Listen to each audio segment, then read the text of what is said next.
या हुसैन इब्ने अली तेरा जमाना याद है, छोड़ के तैबा तेरा करबल में जाना याद है। কারবালা, আমি নিজে কারবালায় গিয়েছি, হুজুর হুসাইনের মাজার জিয়ারত করে এসেছি, আল্লাহ করিয়েছে। কারবালা শহরের নাম ইরাকের কারবালা। আল্লাহ কবুল করেন। আল্লাহুম্মা, ঠিক বলে আমরা আল্লাহর রাসূলের কথা শোনার জন্য একত্রিত হয়েছি। আমিও আল্লাহ পাকের শুকর আদায় করে বলছি, আমিও কারো গীবত করতে আসি আর কাউকে ঠেস মারতে আসি, আমিও আল্লাহর রাসূলের কথা বলতেছি। ইসলামের তলোয়ার চলবে, জুনায়েদের বাপ থাকলেও কাটবে, জুনায়েদের মা থাকলেও কাটবে। জুনায়েদের মা বেপরদা হয়ে ঘুরলে যে জাহান্নাম, তোমার মায়েরা বেপরদা হয়ে ঘুরলে সেই জাহান্নাম। জুনায়েদের বাপ সুদ খেলে যে জাহান্নাম, তোমার বাপ সুদ খেলে সেই জাহান্নাম। ইসলামের তলোয়ার চলবে। মক্কা শরীফের কাবা শরীফের ইমাম যদি গুনাহ করে যে আযাব, তোমাদের গ্রামের মসজিদের ইমাম গুনাহ করলে সেই আযাব। কথা ঠিক না বেঠিক বলে? ইসলাম কার দিকে চেয়ে থাকে? ইসলামের তলোয়ার চলে, যে পড়বে সেই কাটবে, সে ওলির বেটা হোক, গওসের বেটা হোক, কুতুবের বেটা হোক, আব্দালের বেটা হোক। তাই দু এক কথা বলবো। এবার হক কথা বলতে যদি কারো গায়ে লাগে সে আলাদা কথা, সে গায়ে লাগলেও কিছু হবে না। আল্লাহ বলছে তোমরা হক বলো, হক বললে কিছু দুশ্মন হয়, হক বললে কিছু দুশ্মন হয়। অল্প লোকের দুশ্মনী যেন তোমাদের হক থেকে না সরিয়ে দেয়। তোমরা হক বলো, আমি আল্লাহ তোমার সাথে আছি, আমি আল্লাহ তোমার সাথে আছি। অতএব দু এক কথা আমি আল্লাহর রাসূলেরই বলবো। কঠিন গরম পড়েছে, আল্লাহ পাকের রহমত। হ্যাঁ, খুশির কথা, গরম খুশির কথা। শুধু ঠান্ডায় খুশি হব, গরমেও খুশি আমরা। আল্লাহ যে হালতে রাখেন আলহামদুলিল্লাহ। কথা ঠিক না বেঠিক বলে? আল্লাহ পাক যে হালতে রাখেন। তো আমি আপনাদের সম্মুখে আল্লাহর রাসূলের কথা বলার জন্য কোরআন শরীফের একটা কোরআন শরীফের অংশ থেকে কিছু অংশ পাঠ করেছি, যেখানে রব্বুল আলামিন আল্লাহ পাক আমাদের করে শোনাচ্ছেন। বলছেন লা উকসিমু বিহাযাল বালাদ, কসম এই শহরের। কোন শহরের কসম খেয়েছেন? সমস্ত উলামায়ে হযরত মুফাসসিরে কুরআনরা বলছেন আল্লাহ মক্কা শরীফের কসম খেয়েছেন। কিসের কসম খেয়েছেন? লা উকসিমু বিহাযাল বালাদ বলে আল্লাহ কিসের কসম খেলেন? মক্কা নগরীর কসম খেলেন, মক্কা শরীফের কসম খেলেন, মক্কা শহরে আল্লাহ কসম খেলেন। কসম খেলেন। যদি আল্লাহ এটুকুনি বলতেন যে লা উকসিমু বিহাযাল বালাদ, তারপরে যদি অন্য কথা বলতেন, তাহলে আপনারা সাধারণ মানুষ, আপনারা মনে মনে করতেন, আমরা সব মনে মনে করতাম, এক এক আলেম মনে মনে করত কি মক্কায় কাবা আছে বলে আল্লাহ কসম খেয়েছে, মক্কায় সাফা আছে বলে কসম খেয়েছে, মক্কায় মারওয়া আছে বলে কসম খেয়েছে, মক্কায় আরাফাত, মিনা, মুজদালিফা আছে বলে কসম খেয়েছে, মক্কায় হাজিরা আসওয়াদ জান্নাতের পাথর আছে বলে কসম খেয়েছে, মক্কায় আবে জমজম জান্নাতের নহরের একটা নহর আছে বলে আল্লাহ কসম খেয়েছে, মক্কা শরীফে মক্কা শরীফ মাকামে ইব্রাহিম আছে বলে আল্লাহ কসম খেয়েছে, হাতেম আছে বলে আল্লাহ কসম খেয়েছে, মাতাব আছে বলে কসম খেয়েছে। না, আল্লাহ তারপরেই বলছেন ও আনতা হিল্লুম বিহাযাল বালাদ। মুসলমানের ছেলেরাও, এর উম্মত উম্মতিরা, কুরআন শরীফের মধ্যে আমার আল্লাহ পাক কসম খেলেন লা উকসিমু বিহাযাল বালাদ, কসম এই শহরের, এই মক্কা নগরীর কসম। আল্লাহ মক্কা নগরের কসম খেলেন। মক্কা নগরীর কসম খেয়ে আমার আল্লাহ পাক তারপরে বললেন ওয়া আনতা হিল্লুম বিহাযাল বালাদ। কেন কসম খেলেন সেই রিজনটা, সেই কারণটা আমার আল্লাহ পাক আমাদের শোনালেন। যদি কারণ আল্লাহ না বলতেন আমরা মনে করতাম কাবার জন্য কসম খেয়েছে, মুজদালিফার জন্য কসম খেয়েছে, মিনা আরাফাতের জন্য কসম খেয়েছে, সাফা মারওয়ার জন্য কসম খেয়েছে। আমার আল্লাহ পাক পরিষ্কার বলে দিলেন শোনো শোনো, আমি মক্কার কসম খেয়েছি, মিনার জন্য নয়, মুজদালিফার জন্য নয়, আরাফাতের জন্য নয়, মাকাম ইব্রাহিমের জন্য নয়, আবে জমজমের জন্য নয়, মাতাফের জন্য নয়, হুদুদে হারামের জন্য নয়, আমি মক্কার কসম খেয়েছি। কারণ ওয়া আনতা হিল্লুম বিহাযাল বালাদ, কারণ এই শহরে হাবিবুল্লাহ বসবাস করে। যারা হবে না সুবহানাল্লাহ। মক্কায় এত কিছু আছে, আল্লাহ বলেন আমি কারোর জন্য কসম খাইনি, আমি মক্কার কসম খেয়েছি রাসূলুল্লাহর জন্য। আমি মক্কার কসম খেয়েছি আমার হাবিবুল্লাহর জন্য। আমি মক্কার কসম খেয়েছি আমার পেয়ারা হাবিবের জন্য। আল্লাহ মক্কার কসম খেলেন, আল্লাহ মক্কার কসম খেলেন। এটা মক্কার জন্য সম্মানের নয়? বলেন, এটা কি মক্কার জন্য সম্মানের নয়? মক্কার কসম আল্লাহ খেলেন, মক্কার জন্য এজাজের কথা, মক্কার জন্য সম্মানের কথা, মক্কার জন্য রুতবার কথা। স্বয়ং রব্বুল আলামিন আল্লাহ মক্কার কসম খাচ্ছে। মক্কার যে ইজ্জত বাড়লো, কেন বাড়লো? কারণ মক্কা শরীফে কে থাকে? কে বসবাস করে? রাসূলুল্লাহ বসবাস করেন। জোরে বলেন সুবহানাল্লাহ। মুসলমান ছেলেরা, এর উম্মত উম্মতিরা, মক্কা শরীফের ইজ্জত, মক্কা শরীফের সম্মান, মক্কা শরীফের রুতবা আল্লাহ রাসূলুল্লাহর ওসিলায় বাড়িয়ে দিলেন। আল্লাহ রাসূলুল্লাহর ওসিলায় বাড়িয়ে দিলেন। মক্কার জন্য নবী নয়, নবীর জন্য মক্কা। কাবার জন্য নবী নয়, নবীর জন্য কাবা। হাজির আসওয়াদের জন্য নবী নয়, হাজির আসওয়াদের জন্য নবী নয়, নবীর জন্য হাজির আসওয়াদ। মাতাফের জন্য নবী নয়, নবীর জন্য মাতাফ। হুদুদে হারাম নবীর জন্য নয়, নবীর জন্য হুদুদে হারাম। এর উম্মত উম্মতিরা, ওটা কিবলা ছিল না, ওটা কাবা ছিল না। বাইতুল মুকাদ্দাস কিবলা ছিল, কাবা ছিল। হুজুর পাক সাল্লাল্লাহু আলাইহি ওয়াসাল্লাম এক তারিখে মনে মনে আশা করলেন, নামাজের মধ্যে মনে মনে আশা করলেন। আল্লাহ যখনই নবীর মনের খবর জানতে পারলেন, যখনই নবীর মনের খবর বুঝতে পারলেন, নবীর মনের খবর বোঝার সাথে সাথে আমার আল্লাহ পাক দেরি করলেন না, নামাজের মধ্যে কিবলা পরিবর্তন করে দিলেন। তাহলে কাবা কাবা হয়েছে নবীর ওসিলায়। আজ যে মক্কায় লোক ছুটছে আল্লাহর কাবা তওয়াফ করার জন্য, এ রাসূলুল্লাহর ওসিলায় হুজুরের জন্য লোক কাবায় ছুটছে। একবার জোরে বলেন। মুসলমানের ছেলেরা, এর উম্মত উম্মতিরা, হুজুর পরে দুনিয়ায় জুহুরের দিক থেকে, জাহির হওয়ার দিক থেকে হুজুর পরে দুনিয়ায় এসেছেন। আগে আল্লাহর কাবা হয়েছে জাহির অবস্থায়, হুজুরের আগমন দুনিয়ায় জাহির হওয়াটা পরে হয়েছে, আগে কাবা হয়েছে। আমার আল্লাহ কাবার জন্য কসম খেলেন না, নবীর জন্য কসম খেলেন। এর উম্মত উম্মতিরা, এই যে কাবা মক্কা শরীফে আল্লাহ পাক আল্লাহর ঘর বাইতুল্লাহ তৈরি করলেন। কেন তৈরি করলেন? দুটো কারণে বাইতুল্লাহ তৈরি হয়েছে, দুটো কারণে বাইতুল্লাহ তৈরি হয়েছে। এক নম্বর কারণ হচ্ছে আমার আল্লাহ যখন ইব্রাহিম খলিলুল্লাহকে দিয়ে আল্লাহর ঘর বানাচ্ছিলেন, তখন ওই জায়গায় কোনো জনবসতি ছিল না, কোনো মানুষ বসবাস করত না, ফাঁকা ফাঁকা, রিয়া আর এদিকে রিয়াও গিয়া, এরকম মরুভূমি আর মরুভূমি, মরুভূমি আর মরুভূমি, ফাঁকার ফাঁকা, ফাঁকার ফাঁকা। ওই ফাঁকা জায়গায় আল্লাহ ঘর কেন তৈরি করলেন? এক নম্বর কারণ, ওই ফাঁকা জায়গায় ঘর এজন্যই তৈরি করলেন কারণ আমার আল্লাহ চায় যে মক্কা শরীফে যাবে সে যেন ঝর্ণা দেখতে না যায়, যে মক্কা শরীফে যাবে সে যেন বাজার দেখতে না যায়, যে মক্কা শরীফে যাবে সে যেন ঠান্ডা হাওয়া খেতে না যায়, যে মক্কা শরীফে যাবে সে যেন সমুদ্র দেখতে না যায়, যে মক্কায় যাবে আল্লাহ চায় কেবলমাত্র শুধুমাত্র আল্লাহর ঘর তওয়াফ করবে। তাই পাহাড়ে ঘেরা ওই মরুভূমির মাঝখানে আল্লাহর ঘর বানালেন। মক্কায় যে যাবে আল্লাহ চায় যেন কাবা তওয়াফ করতে যায়। দ্বিতীয় নম্বর কারণ, ওই জায়গায় ঘর আল্লাহ কেন বানালেন? কারণ আমার আল্লাহ জানেন, আমার আল্লাহ পাক ঠিক করে নিয়েছিলেন কুরাইশ বংশে হাশিমি গোত্রে আব্দুল্লাহ হুজুরের ঘরে আব্দুল মুত্তালিব হুজুরের পুতা করে রাসূল পাক সাল্লাল্লাহু আলাইহি ওয়াসাল্লামকে দুনিয়ায় পাঠাবে। হুজুরের জন্ম মক্কা শরীফে হবে, এটা আমার আল্লাহ আযালে ঠিক করে নিয়েছিলেন। তাই মক্কায় রাসূলুল্লাহর জন্ম হবে বলে মক্কাতে আমার আল্লাহ তার ঘর বানিয়েছে। জোরে হবে না সুবহানাল্লাহ?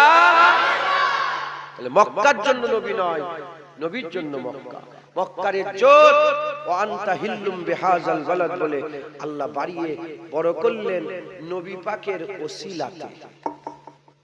সত্য না মিথ্যা? জোরে বলেন। হুজুর পাকের ওসিলায় মক্কার ইজ্জত বড় হলো, মক্কার কসম আল্লাহ খেলেন, মক্কার সম্মান বড় হলো। তাহলে হুজুর পাকের ওসিলায় মক্কা, মক্কার ওসিলায় হুজুর নয়। কথা ঠিক না বেঠিক? কনসেপ্ট ক্লিয়ার হলো? মুসলমানের ছেলেরা, দেখেন আকা মাওলা রাসূল পাক সাল্লাল্লাহু আলাইহি ওয়াসাল্লামের ইজ্জত, হুজুরের সম্মান, হুজুরের নিসবতেই যে মক্কার ইজ্জত বড় হলো, তার একটা বড় প্রমাণ আমি আপনাদের বলে দিয়ে যাই, তার একটা বড় প্রমাণ আমি আপনাদের জানিয়ে দিয়ে যাই। আকা মাওলা রাসূল পাক সাল্লাল্লাহু আলাইহি ওয়াসাল্লাম মক্কা শরীফে 53 বছর ছিলেন, এলানে নবুয়ত 40 বছর হলো, 40 বছর বয়সে এলানে নবুয়ত হলো, তারপরে 13 বছর নবুয়ত অবস্থাতে হুজুর আমার এলানে নবুয়তের পরে 13 বছর মক্কা শরীফে ছিলেন।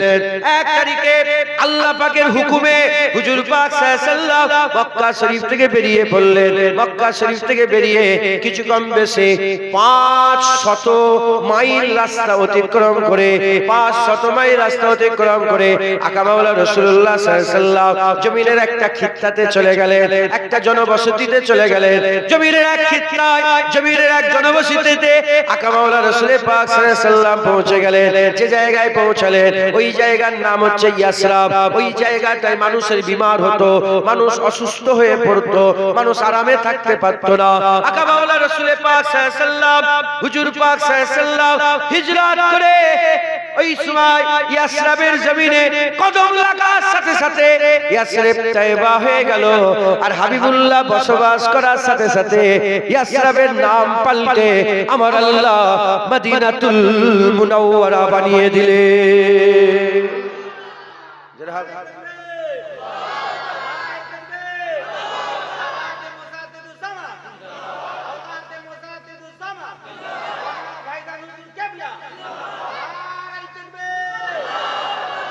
হুজুর পাক সাল্লাল্লাহু আলাইহি ওয়াসাল্লাম মক্কায় ছিলেন, মক্কার কসম আল্লাহ খেলেন।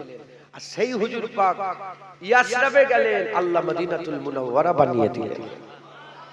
মুসলমানের ছেলেরা, এ নবীর উম্মত উম্মতিরা, শুধুই কি মদিনাতুল মুনাওয়ারা হলো?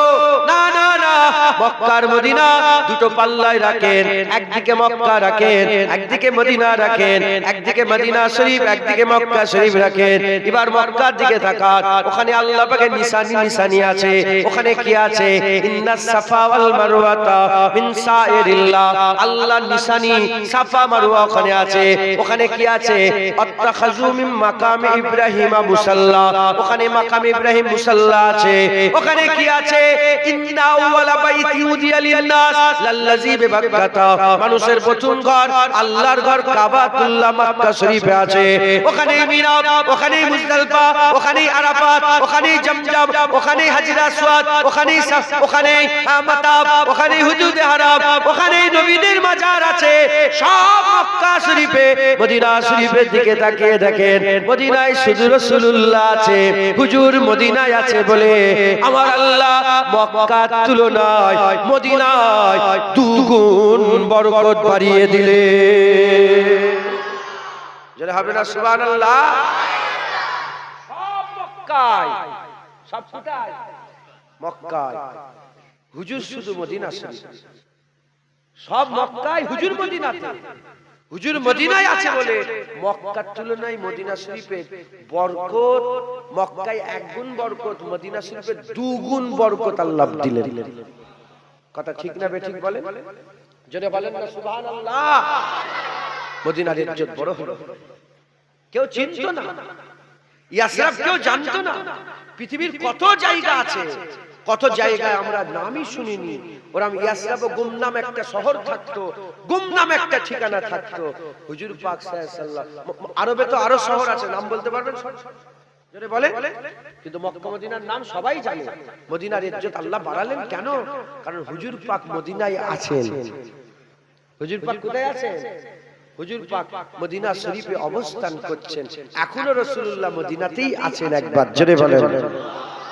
হুজুর আমাদের সাথেই আছেন, হুজুর দুনিয়াতেই আছেন, হুজুর আমাদের সাথেই আছেন, হুজুর আমাদের সঙ্গে আছেন। হুজুর মদিনা শরীফে আরাম করছেন। হুজুর মরে যাননি, হুজুর জিন্দা নবী। একবার জোরে বলেন। হুজুর কি নবী? জিন্দা নবী। হাদিস পাকের মধ্যে এসেছে সারা পৃথিবী থেকে ঈমান কমবে। ঈমান, আরে কিয়ামত তো হবে, ইজা জুলজিলাতিল আরদু জিলজালাহা, জমিনকে আল্লাহ তো ঝাঁকুনি দিবে, আসমান তো খসে পড়বে। কথা ঠিক না বেঠিক বলে? হ্যাঁ, ইজা ওয়াকিয়াতিল ওয়াকিয়া, ঘটনা তো ঘটবে, কিয়ামত তো সংঘটিত হবে। ঈমান সামটা, ভারত থেকে ঈমান বেরিয়ে যাবে, পাকিস্তান থেকে ঈমান বেরিয়ে যাবে, আফগানিস্তান থেকে ঈমান বেরিয়ে যাবে, কাজাকিস্তান থেকে ঈমান বেরিয়ে যাবে, উজবেকিস্তান থেকে ঈমান বেরিয়ে যাবে, তুর্কমেনিস্তান থেকে ঈমান বেরিয়ে যাবে। হ্যাঁ, তাম বিশ্ব থেকে ঈমান বেরোতে বেরোতে বেরোতে বেরোতে সিমটাতে কমতে কমতে ঈমান গিয়ে দাঁড়াবে মক্কা শরীফ আর মদিনা শরীফের বর্ডারে। মক্কা শরীফ আর মদিনা শরীফের বর্ডারে গিয়ে ঈমান দাঁড়াবে। আর আল্লাহকে ঈমান বলবে, আল্লাহ কোন দিকে যাব? বাইতুল্লাহর কাছে যাব না হাবিবুল্লাহর কাছে যাব? মক্কা শরীফে যাব না মদিনা শরীফে যাব? আমার আল্লাহ ইসা বলবে, এই ঈমান, তুমি হাবিবুল্লাহর কাছে চলে যাও, মদিনায় চলে যাও, ঈমান বেঁচে যাবে। একবার জোরে বলেন সুবহান। ঈমান পানা চাইবে। ঈমান কি চাইবে? পানা চাইবে আল্লাহর কাছে। আর আল্লাহ ঈমানকে মদিনা শরীফে পানাহ দেবে হুজুরের দরবারে। একবার জোরে বলেন, আর একটু জোরে হবে না সুবহানাল্লাহ? যেমন সাপ বিলে ঢুকে যায় সিমটাতে, ওরকম ঈমান রাসূলুল্লাহর দরবারে মদিনায় পৌঁছে যাবে। জোরে বলেন, আর একটু জোরে হবে না সুবহানাল্লাহ? মুসলমানের ছেলেরাও,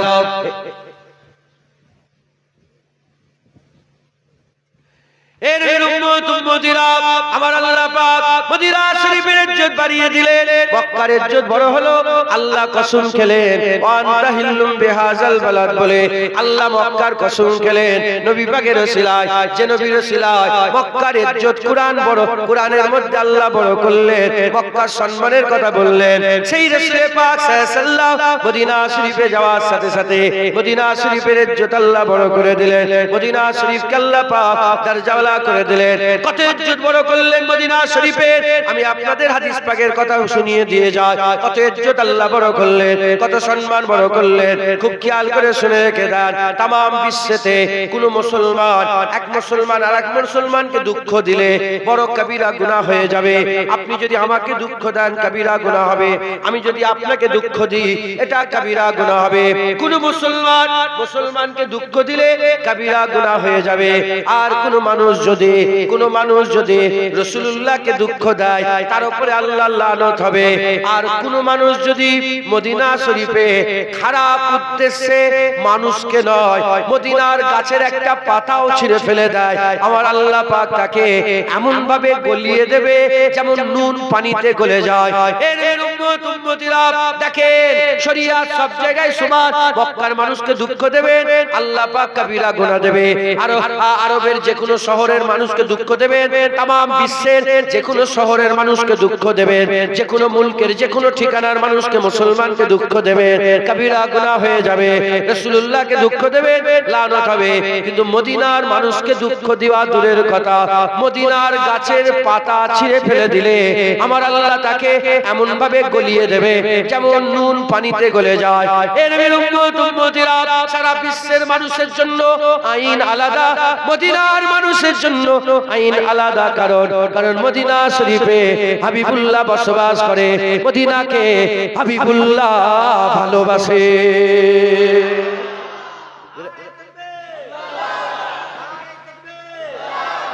মদিনা শরীফে রাসূল পাক সাল্লাল্লাহু আলাইহি ওয়াসাল্লাম আছেন, মদিনার ইজ্জত আল্লাহ বাড়িয়ে দিলেন। মদিনা শরীফে মসজিদ ছিল, হুজুর পাক সাল্লাল্লাহু আলাইহি ওয়াসাল্লাম যাওয়ার আগে মদিনা শরীফে মসজিদ ছিল, জোরে বলে। আর মদিনা শরীফে যাওয়ার আগে লোক জানতো কোন ঘরে রাসূলুল্লাহ থাকবেন। হুজুর গেলেন, ঘর হলো। হুজুর গেলেন, হুজুর নিজে হাতে মসজিদে নববী শরীফ তৈরি করলেন। মসজিদে নববী শরীফ তৈরি করার পরে হুজুর পাক সোনার জবানে এলান করলেন, মা বাইনা বাইতি ও মিম্বারি মির রিয়াজুল জান্নাত, আমার ঘর আর আমার মিম্বার দরমিয়ানের জায়গাটা আল্লাহ জান্নাতের টুকরা করে দিয়েছে। জোরে বলে। তাহলে ওখানে মসজিদ ছিল না, মিম্বারও ছিল না, ঘর ছিল না, ঠিকানাও ছিল না। হুজুর পাক সাল্লাল্লাহু আলাইহি ওয়াসাল্লাম গেলেন, হুজুরে পাক সাল্লাল্লাহু আলাইহি ওয়াসাল্লাম মদিনা শরীফে পৌঁছালেন। হুজুর পাক মদিনা শরীফে পৌঁছে হুজুর মসজিদ তৈরি করলেন। মসজিদ তৈরি করার পরে হুজুর পাক এলান করলেন যে এই জায়গাটা জান্নাত। এই জায়গাটা কি? জান্নাত।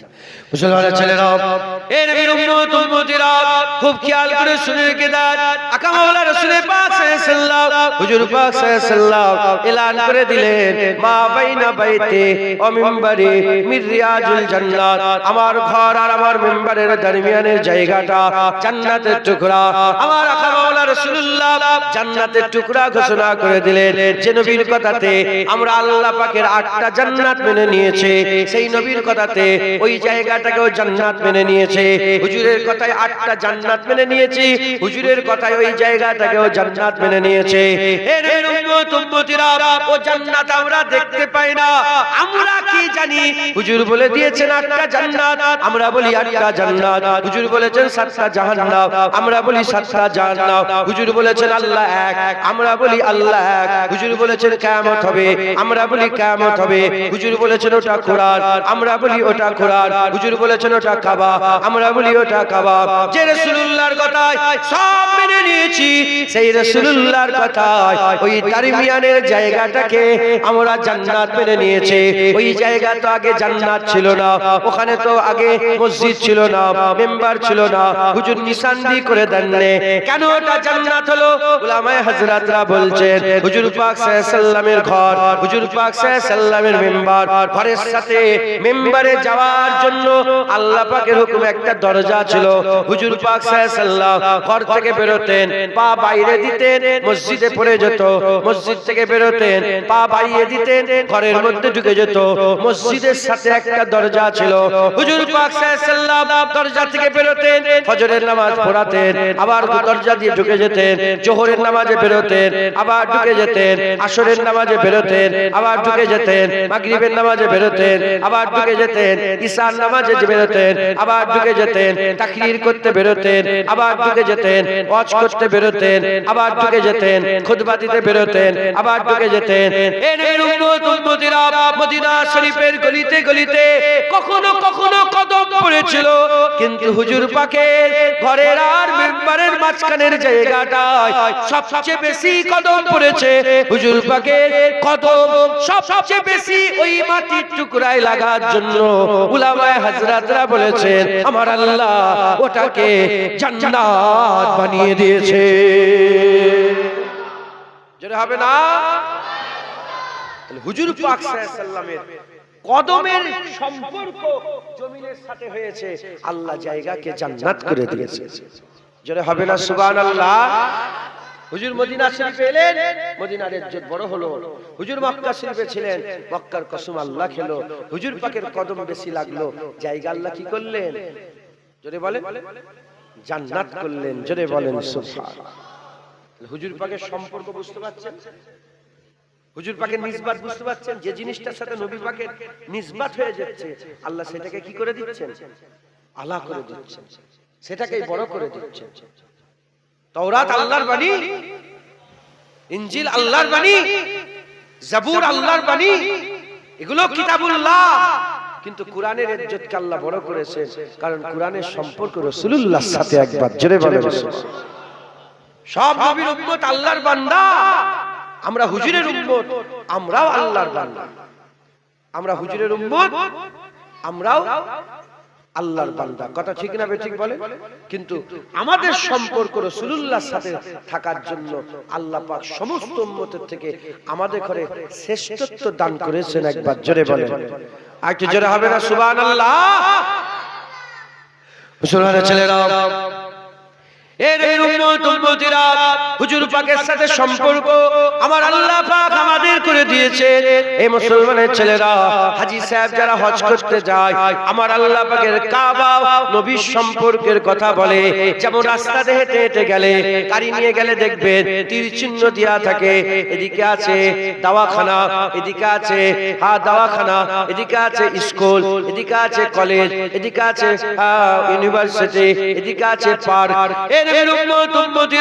আল্লাহর কাবা মিজাবে রহমত বলে একটা নল লাগানো আছে। আল্লাহর কাবায় মিজাবে রহমত বলে নল লাগানো আছে।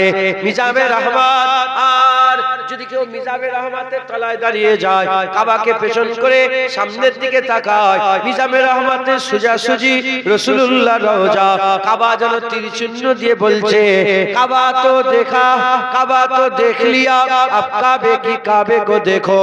আল্লাহর কাবা যেন তীর চিহ্ন দিয়ে বলছে, কাবা জিয়ারত করেছো, কাবা তওয়াফ করেছো, এবার কবুলিয়াতের জন্য নবীর কাছে চলে যাও। কাবা হয়ে গেছে তওয়াফ, যাও যাও রহমত পাওয়ার জন্য রাহমাতাল লিল আলামিনের দরবারে চলে যাও। জোরে হবে না? এর উম্মতিরা হুজুর পাকের সাথে সম্পর্ক তৈরি করতে হবে। হুজুর পাকের সাথে যে জিনিসটা নিসবত আল্লাহ বড় করে দিয়েছে, আল্লাহ পাকের কাবা শরীফে আর মিজাবে রহমত নিসবত জুড়াচ্ছে আমাদের সাথে, হুজুরের সঙ্গে নিসবত জুড়াচ্ছে। আপনি আল্লাহ পাকের হাবিবের দরবারে চলে যাবেন, মিজাবে রহমত আল্লাহ পাকের হাবিবের দরবারে চলে যাবেন, রিয়াজুল জান্নাতে দাঁড়াবেন, কি মসজিদে নববী শরীফে দাঁড়াবেন, হুজুর পাক সাল্লাল্লাহু আলাইহি ওয়াসাল্লামের রওজাকে দেখবেন, হুজুর পাকের রওজা বাম দিকে উপস্থিত, হুজুর পাকের রওজা বাম দিকে উপস্থিত। এমনি তো সব জিনিস ডান দিকে ভালো, এমনি তো ডান দিকে ভালো, হুজুরের রওজা কেন বাম দিকে হলো? বাম দিকে তো জায়গা আছে, জায়গা নেই এমন নয়। হুজুর পাকের রওজা তো ডান দিকে হলে ভালো হতো, বাম দিকে কেন নবী পাকের রওজা হলো? এ নবীর উম্মত উম্মতিরা, মুসলমানের ছেলেরা, ডান দিকে ডানাতে খাও, ডানাতে দাও, ডানাতে লাও, ডান হাতে ডান দিক দিয়ে কাপড় পরো, ডান পায়ে পায়জামা পরো। প্রত্যেকটা ডান দিকে সুন্নাত, ডান দিকটা ভালো, ডান দিকে রাস্তা ভালো, ডান দিকটা সব জায়গায় ভালো, কিন্তু হুজুর পাকের রওজা বাঁ দিকে কেন হলো?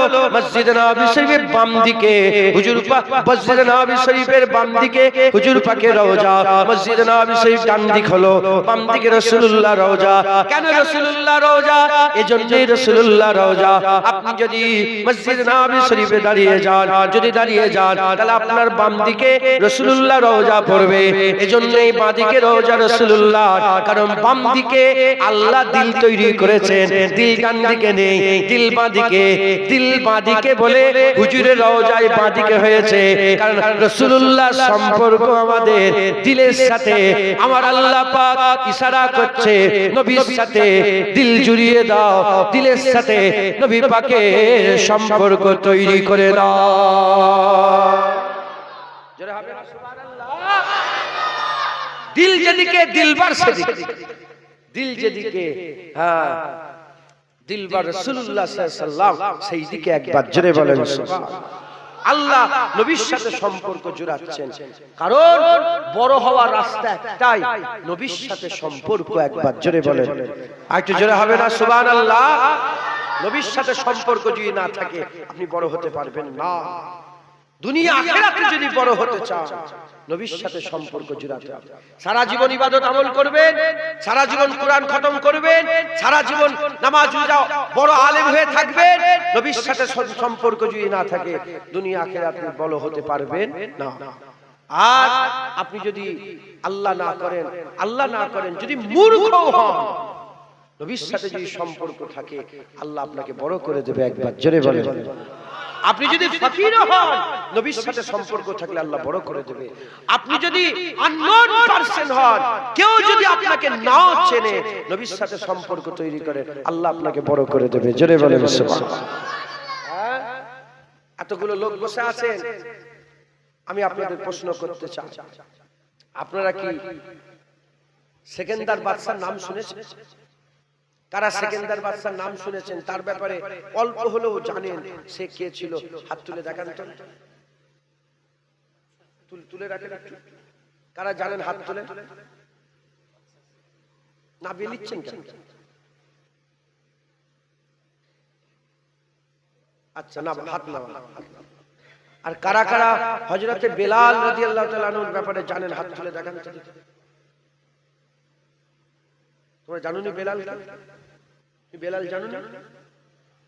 তুমি জানো বেলাল? আপনারা জানেন বেলাল হুজুরকে চেনেন তো আপনারা? হাত নামান। সেকেন্দার বাদশার ব্যাপারে বেশি হাত উঠলো না বেলালের ব্যাপারে?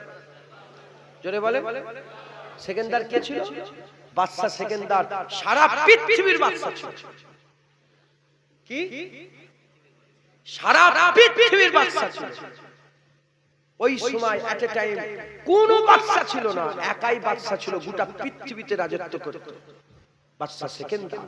কুওয়াত তার কাছে, পয়সা তার কাছে, ধন দৌলত তার কাছে, সোনাদানা তার কাছে, পাওয়ার তার কাছে, সব তার কাছে। কিন্তু হাজার হাজার বছর কেটে যাওয়ার পরে লোক তাকে ভুলে গেছে, সব লোক তাকে চেনে না, জানে না। আর বেলাল উমাইয়া কিনেছিল, আর উমাইয়ার কাছ থেকে আবু বকর সিদ্দিক খরিদ করেছিল। কিনা গোলাম, গোটা পৃথিবীর লোক বেলালকে চেনে, কারণ সেকেন্দারের সাথে নবীর সম্পর্ক নেই, বেলালের সাথে নবীর সম্পর্ক। প্রমাণ হয়ে গেল টাকা পয়সা ইজ্জত নয়, রাসূলুল্লাহর কদমে আল্লাহ ইজ্জত দান করে দিয়েছে। কথা ঠিক না বেঠিক বলেন? হুজুর পাকের সাথে সম্পর্ক, কার সাথে? নবীর সাথে সম্পর্ক। যে জিনিসটা নবীর সাথে জুড়ে যাবে আল্লাহ সেটাকেই বড় করে দেবে।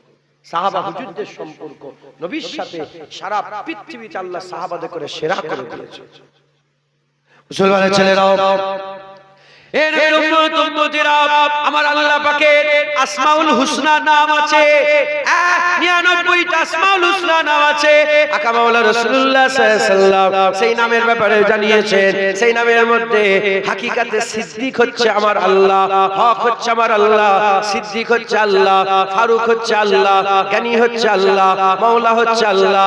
আল্লাহ সিদ্দিক, আল্লাহ হাকিকাতে সিদ্দিক, আল্লাহ হাকিকাতে ফারুক, আল্লাহ হাকিকাতে জ্ঞানী, আল্লাহ হাকিকাতে মাওলা।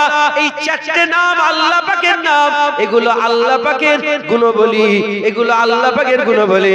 কিন্তু আমার আল্লাহ পাক এই চারটি নাম কি করলেন? আকা মাওলা রাসূলুল্লাহ সাল্লাল্লাহু আলাইহি ওয়াসাল্লামের গোলামিতে আবু বকর চলে এলো, ওমর চলে এলো, উসমান চলে এলো, আলী চলে এলো। যখন দুই পাকের সাথে সম্পর্ক জুড়ালো, আমার আল্লাহ পাক নিজের নামের লাকাব আবু বকরকে সিদ্দিক করে দিলেন, ওমরকে ফারুক করে দিলেন, উসমানকে জ্ঞানী করে দিলেন, আলীকে আমার আল্লাহ মাওলা বানিয়ে দিলেন। জোরে হবে না সুবহানাল্লাহ? কিসের জোরে বলে? হুজুর পাকের নিসবতের জোরে, সম্পর্কের জোরে। तमाम বিশ্বের উলামায়ে হযরতরা বলেছেন, হ্যাঁ, तमाम বিশ্বের উলামায়ে হযরতরা ইজমা করেছেন, সাহাবা নয়, সাহাবাদের পায়ের ধুলো নয়, সাহাবাদের জুতোর ধুলো নয়, সাহাবা যে উটের পিঠে চড়ে বেড়াতো, সেই উটের পায়ের ধুলোর যোগ্য পৃথিবীর কোন ওলিয়া ওলিয়া হতে। কি হলো, তুমি হাসছো কেন? ওনাকে দেখে হাসছো? কাকে দেখে হাসছো? গল্প করছিস কেন? ফার্স্ট বেঞ্চে বসে গল্প করে, আর ওকে দেখে হাসুনি? খবরদার, ওইরকম একটা ছেলে তোমাকে দিয়ে দেবে। আমি যদি হাসি, ওরকম ছেলে একটা আমার ঘরে আল্লাহ দিয়ে দিবে। লাও, কথা ঠিক না বেঠিক বলে? খবরদার, কারো কমজোরি দেখে হাসবেন না। ও বিনা হিসাবে যাবে হয়তো, কিরাম কি আল্লাহ পাকই জানে। কথা বল, হ্যাঁ, মানে কত ধ্যান নেই, তাই তো, নরমাল না। হ্যাঁ, মাথায় ঢুকছে, বুঝতে পেরেছে? ওনাদের আমার থেকে ওনার ইজ্জত অনেক বেশি। কথা ঠিক না বেঠিক? আল্লাহ পাকের হাবিব বলছেন, তোমরা যাকে ভালো মনে করো আল্লাহ দেবে, তাদের কোনো ইজ্জত নেই। পার্টির নেতাদের জুতো ঠিক করতে তো আছে না নেই? পার্টির নেতা এসছে, হ্যাঁ, জুতো ঠিক করছো, হ্যাঁ, ওর ইজ্জত আল্লাহ দেবে কিছু নেই। আর একটা ফকির এসেছে, তাকে হাঁকাচ্ছ, টাকাচ্ছ, তার ইজ্জত আল্লাহ দেবে অনেক বেশি। হুজুর পাক সাল্লাল্লাহু আলাইহি ওয়াসাল্লাম বলেছেন, আখিরি জামানাতে, হুজুর পাক বলেছেন, কিয়ামতের ময়দানে কিছু কিছু চেহারা হবে চৌদবীর চাঁদের মতন চমকাবে। সাহাবারা জিজ্ঞেস করলেন, ইয়া রাসূলুল্লাহ, তারা কারা? দুনিয়াতে তারা কারা? হুজুর বললেন, দুনিয়াতে তাদের হাল এতটাই খারাপ হবে, দুনিয়াদার লোকেরা ঘরের সামনে তাদেরকে দাঁড়াতেও দেবে না, হাঁকাবে, তাড়াবে। দুনিয়াদার লোকেরা তাকে তাড়িয়ে দেবে, আর আল্লাহর দরবারে কিয়ামত যখন দাঁড়াবে, চৌদবীর চাঁদের থেকেও মুখটা উজ্জ্বল হবে। একবার জোরে বলে। তাই কাউকে কিছু মনে করুনি, আর তোরা গল্প করবি কেন? আমি কথা, আল্লাহর রাসূলের কথা বলছি, তোমরা গল্প করছো? হ্যাঁ, এরাই মিলাদ দিচ্ছে, কি করছিস তোরা? এক মাস প্যান্ডেল খাটানো আছে। হ্যাঁ, আমি শুনেছি বদমাইশি করেছে, আল্লাহ মাফ করেন, থাক, আর বলে লাভ নেই। আল্লাহ বলছে তোমরা মরা ভাইয়ের গোশত খেতে পছন্দ করো? আল্লাহ বলছে মরা ভাইয়ের গোশত খেতে পছন্দ করো, গীবত করো? কারো গীবত করে লাভ নেই, যা হয়েছে হয়েছে, ছেড়ে দাও, আল্লাহ মাফ করেন। আপনারা বিরক্ত হচ্ছেন না তো? হ্যাঁ, দু এক কথা বলি শোনেন। হ্যাঁ, দেখ দেখ করতে করতে সময় চলে যাবে। এই তো 3:30 বাজতে যাচ্ছে। হ্যাঁ, 4:15 আজান নাকি? 4:25 আজান। আবার একটু চাঁদাও তুলতে হবে, সময় নেই, কথা বলিস। যে জিনিসটার সাথে নবীর সম্পর্ক আল্লাহ বড় করেছে, সাহাবাদের ব্যাপারে হুজুর পাক সাল্লাল্লাহু আলাইহি ওয়াসাল্লাম সাহাবাদের ব্যাপারে বলেছেন, হুজুর পাক বলে আসহাবা কান নুজুম, হুজুর বলেন আমার সাহাবারা সব তারার মতো। জোরে বলেন সুবহানাল্লাহ। সাহাবারা তারার নাই, তারার নাই। হ্যাঁ, সাহাবাদের মাকাম, সাহাবাদের জুতোর ধুলো নয়, সাহাবাদের উটের পায়ের ধুলোর যোগ্য পৃথিবীর ওলি আল্লাহ হতে পারবে না। এই সাহাবাদের ইজ্জত বাড়লো কি করে? পৃথিবীর কোন আলেমের ঘাড়ে মাজাল নেই যে বলবে সাহাবাদের ইজ্জত দাঁড়িয়ে রেখেছিল বলে বড় হয়েছে। না, সাহাবারা নামাজ পড়েছিল বলে এত ইজ্জত পেয়েছে। না, সাহাবারা রোজা রেখেছিল বলে এত ইজ্জত পেয়েছে। না, কিছু ফটো তুলতে নেই। সাহাবারা যুদ্ধের ময়দানে জিহাদ করেছে বলে এত ইজ্জত পেয়েছে। না, সাহাবাদের ইজ্জত নামাজে নেই, রোজাতে নেই, হজ যাকাতে নেই।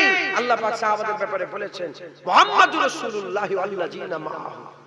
মুহাম্মাদুর রাসূলুল্লাহ হুজুরের সাথে সাথে যারা থাকে, এই নবীর সাথে সাথে যারা থাকে, তাদের ইজ্জত কোন আমলে নয়, তাদের ইজ্জত একমাত্র রাসূলুল্লাহকে জিন্দা অবস্থায় চামড়ার চোখে দেখার জন্য আল্লাহ তাদের ইজ্জত বড় করে দিয়েছে। ঈমানের সাথে আমার হুজুর পাককে দেখেছে, হুজুরকে দেখে ঈমান নিয়ে এসেছে, হুজুরকে দেখার জন্য, হুজুরের মুখরা দেখার জন্য, হুজুরের চেহারা মুবারক দেখার জন্য, নিজের চোখের সাথে নবী পাকের চেহারা সম্পর্ক হয়ে যাওয়ার জন্য আল্লাহ সাহাবাদের ইজ্জত সারা পৃথিবীর ওলিয়া উলিয়ার থেকে বড় করেছে। কত বড়? সাহাবাদের উটের পায়ের ধুলোর যোগ্য কেউ নয়। একবার জোরে বলেন সুবহানাল্লাহ। তাহলে কি বুঝছেন? যে জিনিসটা নবীর সাথে সম্পর্ক, আল্লাহ সেটাকেই বড় করে দিচ্ছে। মক্কা সম্পর্ক, মক্কা বড়। মদিনার সম্পর্ক, মদিনা বড়। কদমের সম্পর্ক, রিয়াজুল জান্নাত। হুজুর পাক সাল্লাল্লাহু আলাইহি ওয়াসাল্লাম পর্দা নিলেন, আকা মাওলা রাসূলুল্লাহ সাল্লাল্লাহু আলাইহি ওয়াসাল্লাম পর্দা নিলেন। হুজুর মারা যাননি, শুনছেন আপনারা? হুজুর নাউজুবিল্লাহ মরে যাননি, হুজুর জিন্দা নবী। আর পৃথিবীর কেউই মরে না, পৃথিবীর কেউই মরে না। জায়গা পরিবর্তন করে মরলে তো ঝামেলা মিটে গেল, মরলে তো ঝামেলা মিটে গেল। ওফাত বলেন, মওত বলেন, বিসাল বলেন, ইন্তেকাল বলেন, যত লফজ আছে এর একটার মানেও এরকম নাই যে মরে যাবে। শুনছেন আপনারা? একটারও মানে নয় মরে যাওয়া। মরে কারা? যারা দুনিয়াতে মানুষ হয়ে বাঁচতে পারে না। উলাইকা কাল আনআম বাল হুম আদাল। আমার বান্দাদের মধ্যে কিছু সংখ্যক বান্দা আছে, তারা জানোয়ারের থেকে, চতুষ্পদ জানোয়ারের থেকেও খারাপ। তারা মরে যায়। মানুষ কোনোদিন মরে না, মানুষ জায়গা পরিবর্তন করে। মানুষ কি করে? মানুষ জায়গা পরিবর্তন করে। লোকটা থাকতো আগে ফুরফুরায়, এখন আছে শাকসুরা। কথা ঠিক না বেঠিক? জায়গা পরিবর্তন করলো, মরে যায়। লোকটা দুনিয়ায়, আলামে দুনিয়ায় ছিল, আলামে বারজাকে গেল। তাহলে এমনি লোক মরে না। হুজুর পাককে মরা বলার চেষ্টা করছে তোমরা। আবার কিছু শয়তান আছে, এবার গায়ে লাগবে, কিছু শয়তান আছে, তারা হুজুর পাককে মরা বলে হুজুরের মাজার জিয়ারত করা হারাম বলে। নাউজুবিল্লাহ বলে, রাসূলুল্লাহর মাজার জিয়ারত করা হারাম। কত বড় শয়তান! আর হুজুর বলেছেন মান যারা কবরি ওয়াজাবাত লাহু সাফায়াতি, যে আমার কবর জিয়ারত করবে, আমি রাসূলুল্লাহ আমার জন্য সাফায়াত করা তার ওয়াজিব হয়ে যাবে। একবার জোরে বলেন সুবহানাল্লাহ। হ্যাঁ, হুজুর মরে যাননি, হুজুর জিন্দা নবী। হুজুর কি নবী? জিন্দা নবী। হুজুর এখনো মদিনা শরীফে আসেন। হুজুর আমাদের, আবার কিছু লোক আছে, কিছু লোক আছে তারা বলে যে হ্যাঁ হুজুর ইন্তেকাল হয়ে গেছেন, হুজুরের রূহ কবজ হয়ে গেছে, যখন কেউ সালাম দেয় হুজুরের রূহ ফিরিয়ে দেয়।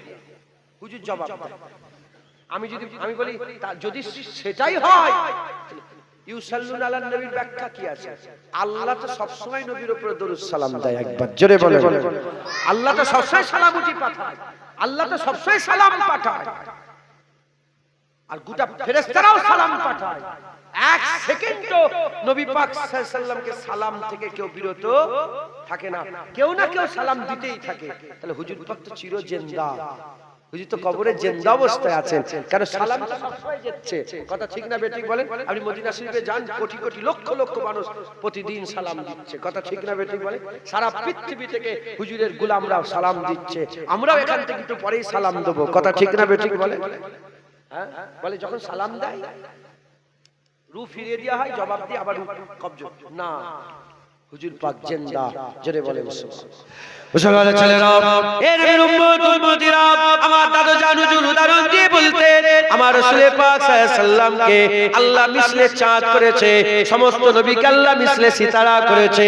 চাঁদ উঠে গেলে তারার প্রয়োজন হয় না, নবীকে যদি আল্লাহ আগে পাঠিয়ে দিতেন আর কোন নবীর প্রয়োজন হতো না। তাই আল্লাহ তারা নবীদের করে আগে পাঠিয়েছে, তারপরে চাঁদ নবীকে পাঠিয়েছে। হুজুর এসে গেছেন, আর কোন নবীর প্রয়োজন নাই। গোটা বিশ্বের জ্ঞানী গুণী বুদ্ধিজীবী ব্যক্তি যত আছে, কেউ কোনোদিন বলল না চাঁদ একটা আসমান আলো হচ্ছে না, আর একটা চাঁদ হলে ভালো হতো, এ কথা কেউ বলল না। এক চাঁদ যেমন গোটা আসমান আলো করে রেখেছে, এক রাসূলুল্লাহ কিয়ামত পর্যন্ত কিয়ামত পর্যন্ত বান্দাদের দিলকে নূর করে রেখে দেবে। হুজুর পাক আল্লাহ মিসলে চাঁদ করেছে। যখন আসমানে পুরা চাঁদ উঠবে, ওই আসমানের চাঁদে যখন পুরা চাঁদ উঠে যাবে, খোলা আসমানের তলাতে একটা পাত্রে পানি নেবেন, একটা পাত্রে পানি নিয়ে ওই জায়গায় রেখে দেবেন, রেখে দিয়ে পাত্রের পানিতে তাকাবেন, দেখবেন পাত্রের পানিতে চাঁদ দেখা যাচ্ছে। একটু পানিটা লড়িয়ে দেবেন, দেখবেন আর চাঁদ দেখা যায় না। 10 সেকেন্ড 20 সেকেন্ড অপেক্ষা করলে পানি আস্তে আস্তে থিতিয়ে যাচ্ছে, চাঁদ যেমন কে তেমন আছে। হুজুরের রূহ কবজ হওয়াটা এটা আল্লাহ পাকের হুকুম ছিল, এটা আল্লাহ পাকের হুকুম ছিল। হুজুরের রূহ কবজ করাটা আল্লাহর হুকুম ছিল। হুজুরের রূহটাকে আলাদা করা হলো, পানি লড়ে গেল, হুজুর পাক মুবারক কবরের মধ্যে প্রবেশ করলেন, রূহ ফিরিয়ে দেওয়া হলো। চাঁদ যেমন ছিল চাঁদ আবার তেমন হয়ে গেল। আলাল আখিরাতে খায়রুল লাকা মিনাল উলা, ঘোষণা হয়ে গেছে দুনিয়ার থেকে আখিরাত হাবিবুল্লাহ আরো ভালো। যারা হবে না সুবহানাল্লাহ। সব নবীকে আল্লাহ রূহ কবজ করেছে। কথা ঠিক না বেঠিক বলে? কিন্তু দুটো নবী রূহ কবজ হয়। কটা নবী? যারা বলে দুটো নবী। একটা নবীর নাম বলেন হযরতে ঈসা রূহুল্লাহ, রূহ কবজ হয়। আর একটা হযরতে ইদ্রিস আলাইহিস সালাম, রূহ কবজ হয়। ঈসা আলাইহিস সালাম আসবে বাইতুল মুকাদ্দাসে, ফেরেশতাদের ডানার উপরে পা দিয়ে, ডানার উপরে ভর করে বাইতুল মুকাদ্দাসে নামবেন। তিনি হায়াতে আছেন, ওই অবস্থায় আছেন, আল্লাহ পাক রেখে দিয়েছেন দ্বিতীয়ত আসমানে। হযরতে ইহইয়া আলাইহিস সালাম আর হযরতে ঈসা আলাইহিস সালাম একসাথে আছে দ্বিতীয়ত আসমানে। প্রথম তবে আদম আলাইহিস সালাম আছেন, দ্বিতীয়ত আসমানে ইহইয়া আলাইহিস সালাম আর হযরতে ঈসা আলাইহিস সালাম আছেন। আল্লাহ পাক নামবেন, দুনিয়ায় নামাবেন, দুনিয়ায় তিনার রূহ কবজ করা হলো। তাহলে তিনার রূহ কবজ করা হয়। কিন্তু ইদ্রিস আলাইহিস সালাম চতুর্থ আসমানে আছেন, উনার রূহ কবজ করা হয়নি। আর উনাকে রূহ কবজ করা হবে না, আল্লাহ জান্নাত দিয়ে দেবেন। আর কি জোরে হবে না সুবহানাল্লাহ? এই মাথায় ঢুকছে, বুঝতে পারছেন আপনারা? উনার রূহ কবজ করা হবে না। আল্লাহ একটা উদাহরণ আল্লাহ রেখে দিয়েছে, একটা উদাহরণ আল্লাহ রেখে দিয়েছে। সবাই রূহ কবজ হলো, পৃথিবীতে এক থেকে সমস্ত আল্লাহ রূহ কবজ করলেন, কিন্তু ইদ্রিস আলাইহিস সালামের রূহ আল্লাহ কবজ করেন না। ওই অবস্থায় বিনা কবজতে আল্লাহ জান্নাত দিবেন। জোরে বলেন, আর কি জোরে হবে না সুবহানাল্লাহ? যখন মিরাজের রাতে হুজুর পাক সাল্লাল্লাহু আলাইহি সাল্লামের সঙ্গে ইদ্রিস আলাইহিস সালামের দেখা হলো চতুর্থ আসমানে, বললেন ইদ্রিস তুই বড় ভাগ্যবান, হ্যাঁ বিনা রূহ কবজে আল্লাহ তোমাকে জান্নাত দিয়ে দিয়েছে। তখন ইদ্রিস সাহেব বলে, হুজুর আপনি যেটা মনে করছেন এরকম নয়। হুজুর বলে, কেন গো? বলে, ইয়া রাসূলুল্লাহ আমি এখনো জান্নাত চোখেই দেখিনি। বলে, কেন জান্নাত দেখুনি? বলে, আমি যে জান্নাতের দরওয়াজায় গিয়ে আঘাত করেছি খোলার জন্য, সেই জান্নাতের ভিতর থেকে আওয়াজ এসেছে, ইদ্রিস এটা তোমার জান্নাত নয়, এটা উম্মতে মুহাম্মাদির জান্নাত। ইদ্রিস আলাইহিস সালাম বলছে, আমি যে জান্নাতে গেছি আমার যথাসাধ্য যে কটা দরজায় আওয়াজ দিয়েছি প্রত্যেকটা দরওয়াজা থেকে আওয়াজ এসেছে, এটা তোমার নয়, এটা উম্মতে মুহাম্মাদির। বলে সেই দিন থেকে আমার আশা ছিল, সেই দিন থেকে মনে মনে চিন্তা করছিলাম যে আমি যদি আপনার উম্মত হয়ে আসতাম কতই না ভালো হতো। একবার জোরে বলে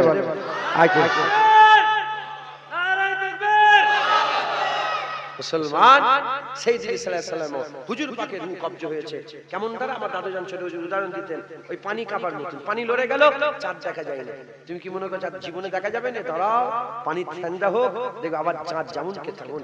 হুজুর পাক রূহ কবজ হলো, আল্লাহ পাক কবর মুবারকে দিলেন যেমন কে তেমন। একবার জোরে বলেন মুসলমানের ছেলেরা, এর উম্মত উম্মতিরা, হুজুর পাক সাল্লাল্লাহু আলাইহি ওয়াসাল্লাম যখন মুবারক কবরে হুজুরকে শোয়ানো হলো, হুজুর পাক সাল্লাল্লাহু আলাইহি ওয়াসাল্লামের জিসমটা যখন মাটির সাথে লাগিয়ে দেয়া হলো, হুজুরের মুবারক জিসমটা মাটির সাথে লাগিয়ে দিয়ে আর কবর মুবারক চাপা দিয়ে দেয়া হলো।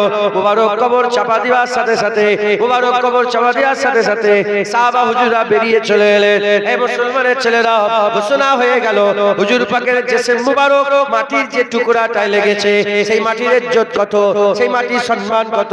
সমস্ত উলামায়ে হযরত শুধু ফুরফুরা বলে নয়, তাবলীগ বলে নয়, দেওবন্দি বলে নয়, বেরেলি বলে নয়, সবাই একমত পোষণ করেছে হুজুর পাকের জিসমটা মাটির যে টুকরাটায় লেগে আছে, মাটির ওই টুকরাটার ইজ্জত কাবার থেকে বেশি, কাবার জমিনের থেকে বেশি, বাইতুল মামুরের জমিনের থেকে বেশি, সাতটা আসমানের জমিনের থেকে বেশি, জান্নাতুল ফিরদাউসের আটটা জান্নাতের জমিনের থেকে বেশি।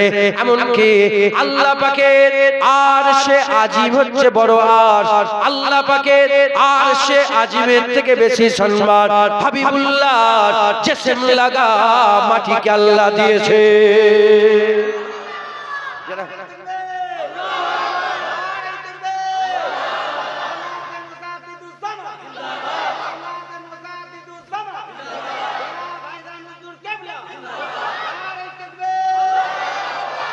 বুঝছেন আপনারা? হুজুর পাক সাল্লাল্লাহু আলাইহি ওয়াসাল্লামের সম্পর্ক দেখেন, হুজুরের জিসমটা মাটির যে জায়গায় লেগে আছে, আল্লাহ পাকের আরশে আজিমের থেকে ইজ্জত বেশি। যেটা হবে না? আর একটু জোরে বলতে পারলেন না? মুসলমানের ছেলেরা, এর উম্মত উম্মতিরা, তাহলে আল্লাহ পাক আমাকে বলাচ্ছেন, আপনারা শুনছেন, খুব খেয়াল করে শুনে নেন। নবীর সাথে যে জিনিসটা সম্পর্ক, আল্লাহ সেটাকে বড় করে দিয়েছে।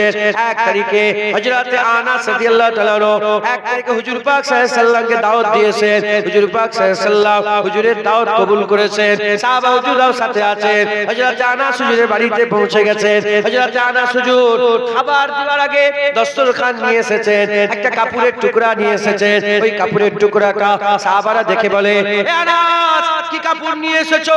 এই কাপড়ে তো ময়লা আছে, এই ময়লা কাপড় তুমি রাসূলুল্লাহর দরবারে কি করে পেশ করবে? ওই সময় হযরতে আনাস কাপড়টাকে নিয়ে চুলোর মধ্যে দিয়ে দিলেন। আগুন জ্বলছিল, আগুনের মধ্যে দিয়ে দিলেন। যখন আগুনের মধ্যে দিয়ে দিলেন, সাহাবারা মনে করলেন আনাস হয়তো নারাজ হয়ে গেছে।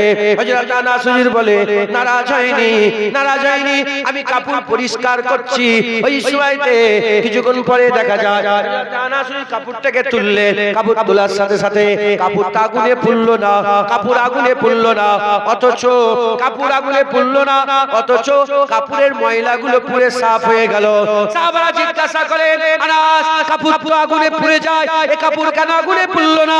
হযরত আনাস হুজুর বলে, এক তারিখ আকা মাওলা রাসূলুল্লাহ সাল্লাল্লাহু আলাইহি ওয়াসাল্লাম আর হাত ধুয়েছিলেন, হাত ধুয়ে এই কাপড়টায় হাত মুছেছিলেন, হাত ধুয়ে এই কাপড়টায় হাত মুছেছিলেন। হুজুর পাক সাল্লাল্লাহু আলাইহি ওয়াসাল্লাম হাত মুছেছেন বলে আমার আল্লাহ পাক এই কাপড়ের ইজ্জত বড় করেছে। পৃথিবীর কোনো আগুন এই কাপড়কে কোনোদিন পুরাতে পারবে না।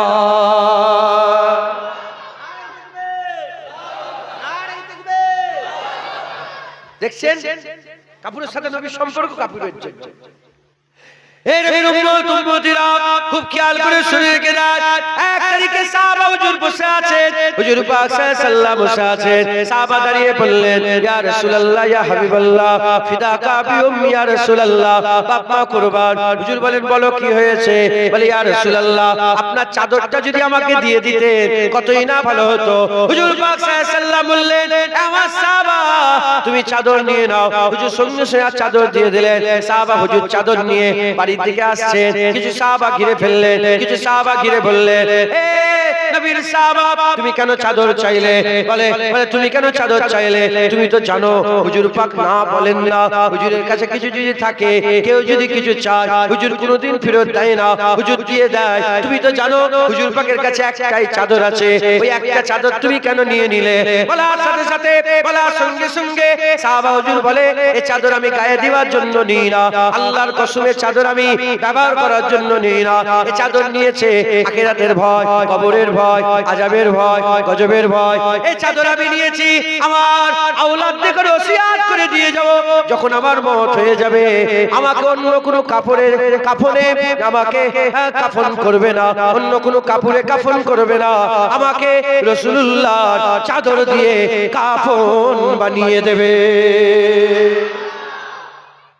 কারণ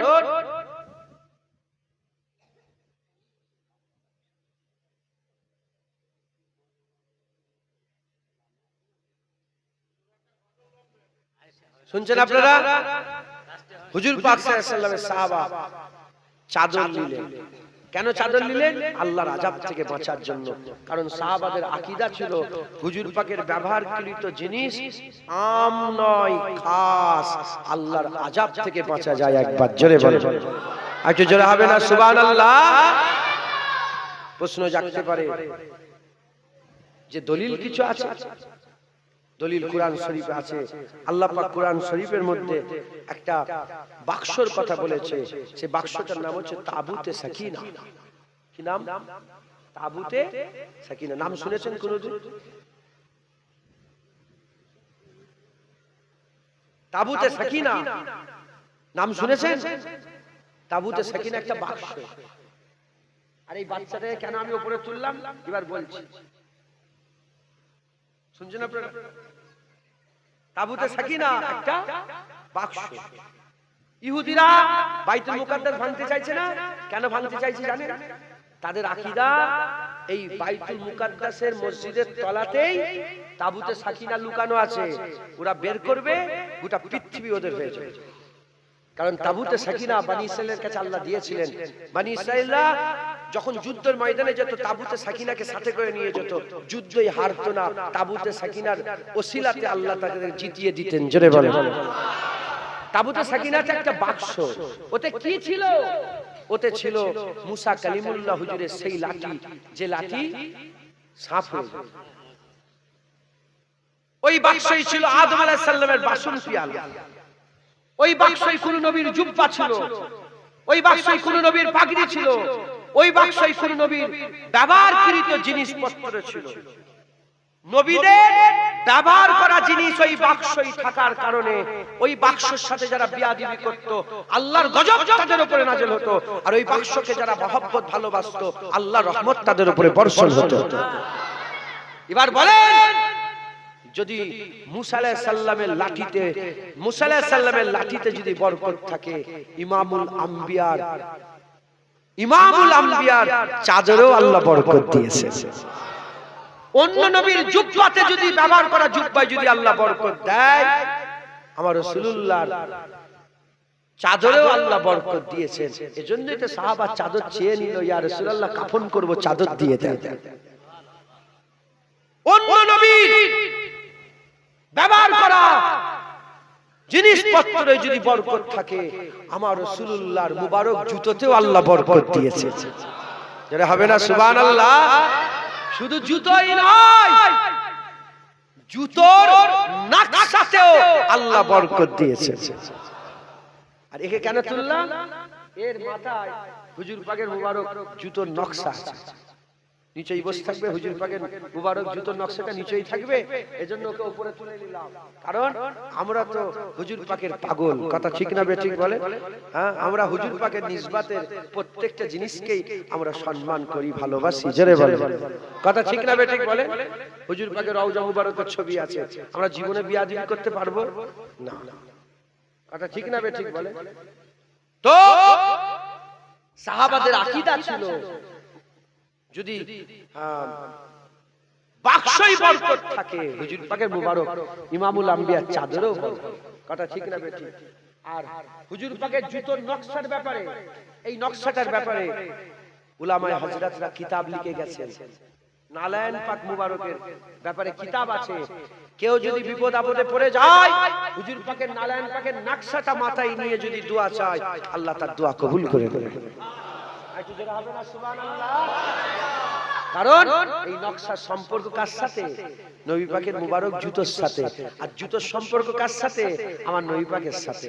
শুধু জুতো নয়, হুজুরের মুবারক হিসাবেও আল্লাহ বরকত দিয়েছেন। আমাকে ভাইজান কানে কানে বললে একটু পিসাবের কথাটাও বলে দেন। আম্মা বারাকা হুজুরের পিসাব পান করেছে। হুজুর বললেন পিসাব কি হলো? বলে ইয়া রাসূলুল্লাহ খেয়ে ফেলেছে। হুজুর বললেন যাও, আমার অংশ তোমার মধ্যে চলে গেছে, পিসাব আমার অংশ তোমার মধ্যে গেছে, যাও জাহান্নামের আগুন তোমার জন্য ছোঁয়া আল্লাহ হারাম করে দিয়েছে। যখন বারাকা খেয়ে ফেলেছে, আমি জানি সাহাবারা জানতেন না, 1400 বছর পরে আমি জানি, ইনি জানেন। সাহাবারা জানতেন না বারাকা পিসাব খেয়েছে। বারাকা বাইরে বেরোলেই সব সাহাবারা ঘিরে ধরে বলে, বলো না গো পিসাব কেমন মজা ছিল, কেমন পিসাব খেলে, কেমন ভালো লাগলো। বলে কি বলবো, যার খুশবুরও জবাব নেই, যার টেস্টেরও জবাব নেই। যারা হবে না সুবহানাল্লাহ। মুসলমান হুজুর পাকের মুবারক খুনও সাহাবা খেয়ে ফেলেছে, পান করে ফেলেছে। হুজুর একদিন হিজামা করলেন। হিজামা বোঝেন আপনারা? আরে বাবা হিজামা বোঝো? জানেন না? হিজামা হচ্ছে এক ধরনের মেডিকেল ট্রিটমেন্ট। আমি নিজে হিজামা করেছি। প্রথমে হিজামায় কি করে, এরকম ছোট ছোট কাপ নেয়। ছোট ছোট কি নেয়, আপনি মোবাইলে সার্চ করবেন হিজামা বেরিয়ে যাবে। ছোট ছোট কাপ নেয়, কাপ নিয়ে শরীরের উপরে বসায়, বসিয়ে ভ্যাকুয়াম করে, টান করে, চামড়াটাকে টান করে। টান করলে কি কি জমবে? এখানে খুন জমবে। ওই খুনটাকে যখন জমে যাবে, দাগ দাগ দাগ দাগ হয়ে যাবে, তখন বেলেট নিয়ে ওতে বেলেট মারবে। ছুরি নিয়ে, ছোট বেলেট নিয়ে ওতে মারবে। মারলে কি হবে, ফিটে ফিটে ফিটে ফিটে সব রক্ত বেরোবে। তারপরে আবার ওই কাপটাকে বসিয়ে আবার ভ্যাকুয়াম করবে, আবার টান দেবে, বুচকুড়ি দিয়ে রক্ত বেরোবে। আমি প্রায় 25-30টা করেছি, গোটা পিঠ, পা, বুক সব জায়গায় আমার সব দাগ হয়েছিল 10-15 দিন মনে হয়। আমার ভয়ও লাগছিল, বেলেট মারলে ভয় লাগবে না, কিন্তু আমার হুজুর পাক করেছে বলে আমিও করেছি। কথা হচ্ছে তো। হিজামা করার পরে খুন বেরে, আমার অনেক খুন বেরিয়েছিল। তো হুজুর পাক সাল্লাল্লাহু আলাইহি ওয়াসাল্লাম খুন বেরোলো। হুজুর পাক একজন সাহাবাকে ডেকে বললেন, যাও এই খুনটাকে তুমি হিফাজত করো, মানে খুনটাকে এমন জায়গায় কেউ যেন বিয়াদবি না করে হিফাজত। নবী পাকের খুন। সাহাবা ছুটলেন, এদিকে গেলেন, ওদিকে গেলেন, পাহাড়ে গেলেন, এখানে গেলেন। সাহাবাদের চিন্তা ভাবনা অনেক দূর পর্যন্ত ছিল। তো সাহাবা মনে করলেন যে আমি এখানে দেবো, যদি কেউ পা দিয়ে দেয়, পানিতে দেবো, কেউ যদি খারাপ খারাপ কিছু করে ফেলে, পা দিয়ে দেয়, বিয়াদবি হবে। খুঁজে খুঁজে খুঁজে খুঁজে মাথা চতুর্দিকে ঘুরিয়ে ঘুরিয়ে কোথাও ঠিক সুরা পেলেন না। লাস্টে বেলা একটা জায়গায় দাঁড়িয়ে হুজুর আমার ঢক ঢক করে পুরা খুন পান করে নিয়েছে, পুরা খুনটাকে পান করে নিয়েছে। হুজুর পাকের কাছে গেছেন। হুজুর পাক বলেন, কি হলো, খুন কোথায় লুকিয়েছো? বলে হুজুর এমন জায়গায় লুকিয়েছি কিয়ামত পর্যন্ত আর কেউ খুঁজে পাবে না। বলে কি করেছো? বলে ইয়া রাসূলুল্লাহ খেয়ে ফেলেছি। হুজুর বলে, যাও, আমার শরীরের অংশ তোমার মধ্যে গেছে, তোমার জন্য জাহান্নামের আগুন ছোঁয়া আল্লাহ হারাম করে দিয়েছে। জোরে বলে মুসলমানের ছেলেরা, এর উম্মত উম্মতিরা, তাহলে দেখতে পাচ্ছেন হুজুরের সম্পর্কের প্রতিটা জিনিসকে আমার আল্লাহ বড় করে দিয়েছেন। এবার আমি আপনাদের বলে দিয়ে যাই, আমরা যতজন এসে বসেছে, জওয়ান ছেলেরা জলসা দিয়েছে, আপনারা করে দাওয়াত দিয়েছে, এই প্যান্ডেল করা হয়েছে, মাইক লাগানো হয়েছে, এসব আজকে আমরা তখনই সফল হব যখন আমরা কি করতে পারবো, যখন আমরা আমল করতে পারবো। আমার আগে উলামায়ে হযরত তিনিও বলে দিয়ে গেছেন, আমল করতে হবে, আমল করলেই কাজ হবে, নালে সব বেকার হয়ে যাবে। এর উম্মত উম্মতিরা, মুসলমানের ছেলেরা, আমি আপনাদের এত কথা বলে একটা জায়গায় নিয়ে যেতে চাইছে। দেখেন মক্কা সম্পর্ক নবীর সাথে আল্লাহ মক্কার কসম খায়, ওয়ান্তা হিল্লুম বিহাযাল বালাদ বলে, আমার আল্লাহ মক্কার কসম খায়, এই মক্কা সম্পর্ক নবীর সাথে, নবীর সম্পর্কে মক্কার ইজ্জত বড় হয়ে গেল, নবীর সম্পর্ক মদিনার সাথে, মদিনার ইজ্জত বড় হয়ে গেল, নবীর কদমের সম্পর্কে রিয়াজুল জান্নাত হয়ে গেল, হুজুরের জিসম লাগা সম্পর্কে আর সাজি আজিমের থেকে ইজ্জত বড় হয়ে গেল। হুজুর পাক সাল্লাল্লাহু আলাইহি সাল্লামের হাতের ছোঁয়াতে আগুনে কাপুর ফুললো না। হুজুর পাক সাল্লাল্লাহু আলাইহি সাল্লামের সম্পর্কে বেলালের ইজ্জত বড়, আবু বকর সিদ্দিক হয়ে গেল, ওমর ফারুক হয়ে গেল, উসমান গনি হয়ে গেল, আলী মাওলা হয়ে গেল, আলী আল্লাহর বাগ হয়ে গেল। এ নবীর উম্মত উম্মতিরা সব পেরে গেল, সব ইজ্জত বড় হয়ে গেল, সব সম্মান বড় হয়ে গেল। হুজুরের মুবারক পিসাব খাওয়ার ওসিলাতে আমার আল্লাহ পাক জাহান্নামের আগুন হারাম করে দিলেন। হুজুরের মুবারক খুন খাওয়ার ওসিলাতে আল্লাহ জাহান্নামের আগুন হারাম করে দিলেন। এ নবীর উম্মত উম্মতিরা প্রতিটা সম্পর্ক আল্লাহ বড় করে দিলেন। এবার আমাদের পালা, এবার আমাদের কথা। এ মুসলমানের ছেলেরা, আমাদের সকলকে কি করতে হবে? নবীর সাথে সম্পর্ক জোড়াতে হবে, নবীর সাথে সম্পর্ক জোড়াতে হবে। হুজুরের জিসমের সাথে জিসম মিলাতে হবে, হুজুরের জামার সাথে জামা মিলাতে হবে, হুজুরের কাপড়ের সাথে কাপড় মিলাতে হবে, হুজুরের আখলাকের সাথে আখলাক মিলাতে হবে, হুজুরের কথাবার্তার সাথে কথাবার্তা মিলাতে হবে, হুজুরের বসার সাথে বসা মিলাতে হবে, হুজুরের যাওয়ার সাথে যাওয়া মিলাতে হবে, হুজুরের খাওয়ার সাথে খাওয়া মিলাতে হবে। আমরা যদি নবীর সাথে মিলাতে পারি, নবীর সাথে সম্পর্ক জোড়াতে পারি, আমাদের সম্পর্ক নিসবত নবীর সাথে যাবে।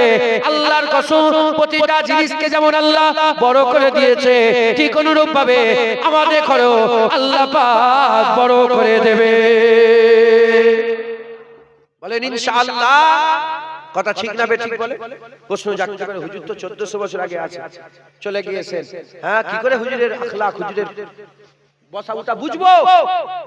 আম্মা আয়েশা সিদ্দিকাকে লোকেরা জিজ্ঞাসা করলেন হুজুর পাক সাল্লাল্লাহু আলাইহি ওয়াসাল্লাম পর্দা নেওয়ার পরে, যে আম্মা আয়েশা বলেন না হুজুর পাকের আখলাক কেমন ছিল? হুজুর বললেন, আম্মা জান, হুজুর বললেন, কেন তোরা কুরআন পড়ুনি? হুজুরের আখলাক পুরা 30 পারা কুরআন ছিল। একবার জোরে বলে, আর জোরে হবে না? হুজুরের দেখা হাদিস, হুজুরের শোনা হাদিস, হুজুরের বলা হাদিস, হুজুরের না বলা হাদিস, হুজুরের আলোচনা হাদিস, হুজুরের আলোচনা না করা হাদিস, হুজুরের শোয়া হাদিস, হুজুরের ঘুমানো হাদিস, ঘুম থেকে ওঠা হাদিস, হুজুরের মেসওয়াক হাদিস, হুজুরের সব কিছু হাদিস। আমাদের কি করতে হবে? যারা জানেন না, জাননে ওলাদের কাছ থেকে জেনে নিয়ে হুজুরের সাথে জুড়তে হবে। বলেন ইনশাআল্লাহ। যত নবীর সাথে আমরা জুড়তে পারবো, আল্লাহ আমাদের তত ইজ্জত বড় করবে, আমাদের ঘরেও আল্লাহ সেরা বানিয়ে দেবে। জোরে বলে, আর জোরে হবে না সুবহানাল্লাহ? কথা ঠিক না বেঠিক বলেন? আমাদের সকলকে নবীর সাথে জুড়তে হবে।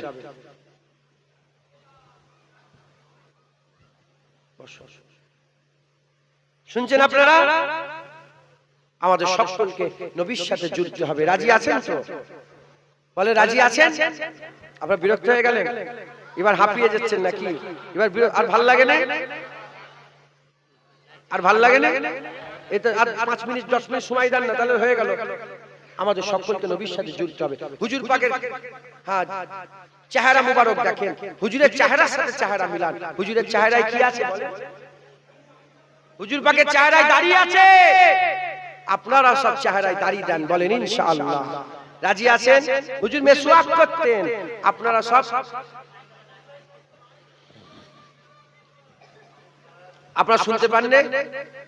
শুনতে পাচ্ছেন তো? থাক না, কেন ডিস্টার্ব করছেন? আসছে ভাই, এ মাস্টার ঠান্ডা হও, আসছে। মাইকালা কি ইচ্ছা করে করছে? কেউ কারো জিনিস খারাপ করতে চায় কি? হ্যাঁ, কেউ কি নিজের জিনিস কোনোদিন খারাপ করতে চায়? সবাই তো ভালোই চায়। তো ভালো করলে ওর আবার ডাক করবে, তোকে মারবে সবাই মিলে। ঠিক কি করছিস রে কম বক্তা?